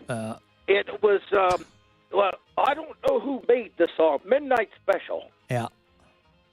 That's a good one. And then there's another We one. know Bring It On Home is an Otis Redding song. Oh, it's a good song. Yeah. And the other one that Chris did was, I'm trying to think. Who's Paul McCartney Chris? made it. he's the guitar. He comes from Columbus. He plays a lead guitar. And one he did the other day, the crowd, we had 30 people. I mean, that song, Brown Eyed Girl, Van Morrison. Yeah. My wife loves Van Morrison. I do. Yeah.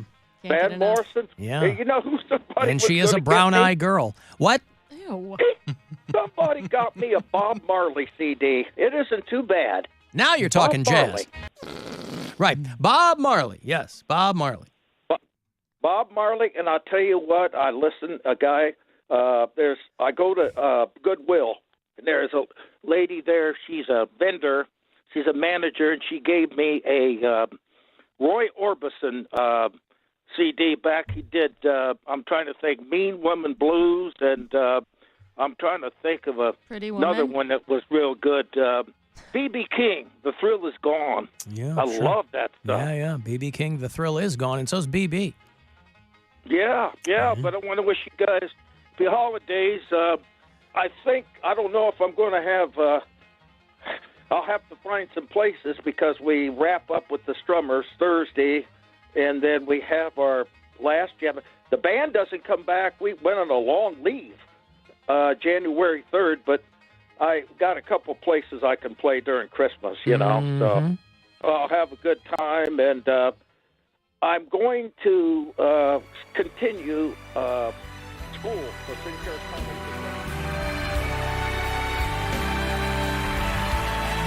Listen, Dick, thank you so much. I've got to move on, but I do appreciate the call, as always. Licky, licky, licky, boom, doom, down.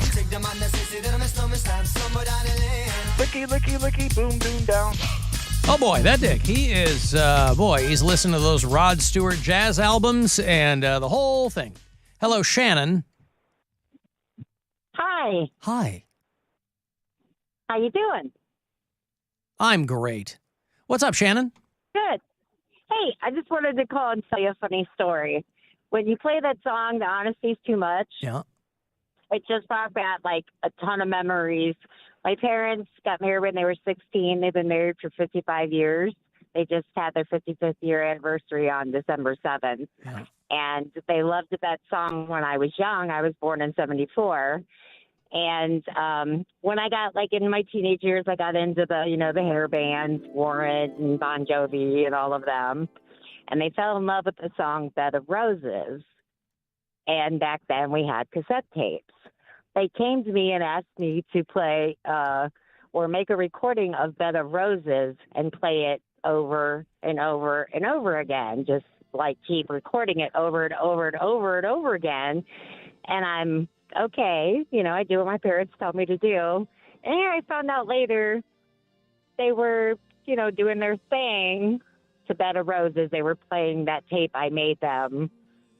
Bang me. When they were. Your parents were getting it on to the tape that you made for them. Yes. Why did they get married? Shannon, why did they get married at 16? Because they got pregnant with my oldest brother. Yeah, there it is. And they got married, and they've lasted 55 years, and they are still going strong. They still listen to that tape? Oh, yeah, is that tape? I'll get stuck in the machine, but other than that, it's all bogged down now. It just sounds sounds more like the Statler Brothers version of Bed of Roses at this point. Thank you, Shannon. Who would go to church for grossing me out in the streets with no parents of mine? Yes. You didn't ask Dick if he uses Google.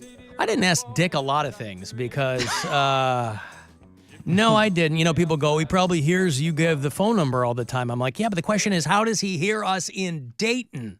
That's is what the I question. wanted to know. How did he hear the guy in Kent? I'm terrified to ask him any questions because if I let him go, he'll just peter out or I'll play him off. If I ask him, who knows what he'll say? Say all kinds of weird stuff.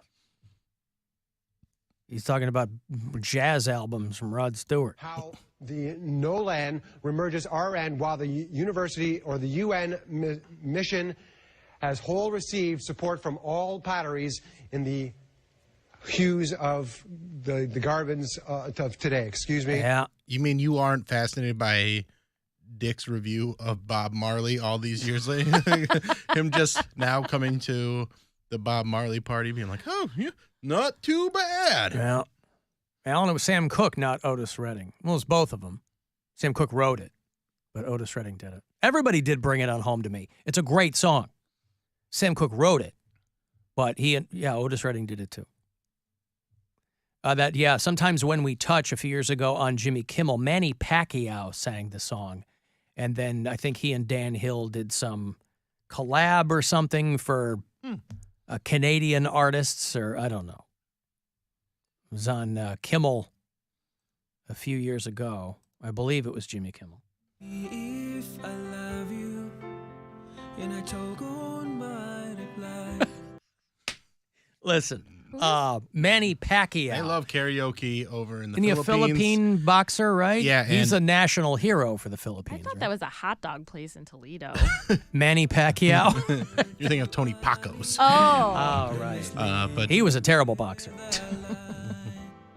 And who am I to judge you on what you say or do? I'm only just beginning to see the real you. Listen, not a bad voice from Manny No, not too Pacquiao. Right bad. between him and Arnel Pineda, their front and journey. It's a brave new world for Asian singers. They love some Air Supply. That seemed to be what I saw guys singing the most over there. Was they'd get drunk on gin and then sing Air Supply. Wow. Yep. All right. No Journey? I mean, Arnel Pineda's from the Philippines, This too. is 2002. I don't think they were. Oh, I don't it's think still- he was in the band yet. Gotcha. Or he had just started in the band. I mean, I think in the Philippines, they put these guys on the flag, right? They put each guy on either side of the flag. Right. Yeah, Dan Hill's on a flag. No, it's Manny Pacquiao on one side and Arnel Pineda on the other. And then Joe Coy looking up from the bottom. Yeah, Joe Coy. Joseph, you're on the flag. Oh, poor Joe Coy. It's been a rough year for him. Why? Well, he and He Chelsea only broke sold out up. 40 arenas. He's But the having a tough year. the movie flopped, and that he really, really wanted that to do well. What We all movie? did. Exactly. It was called Easter Sunday, and it came out, guess when? Easter Sunday. Tuesday. Okay, Good Friday? No, it came out in August. Oh. Yeah. Yeah.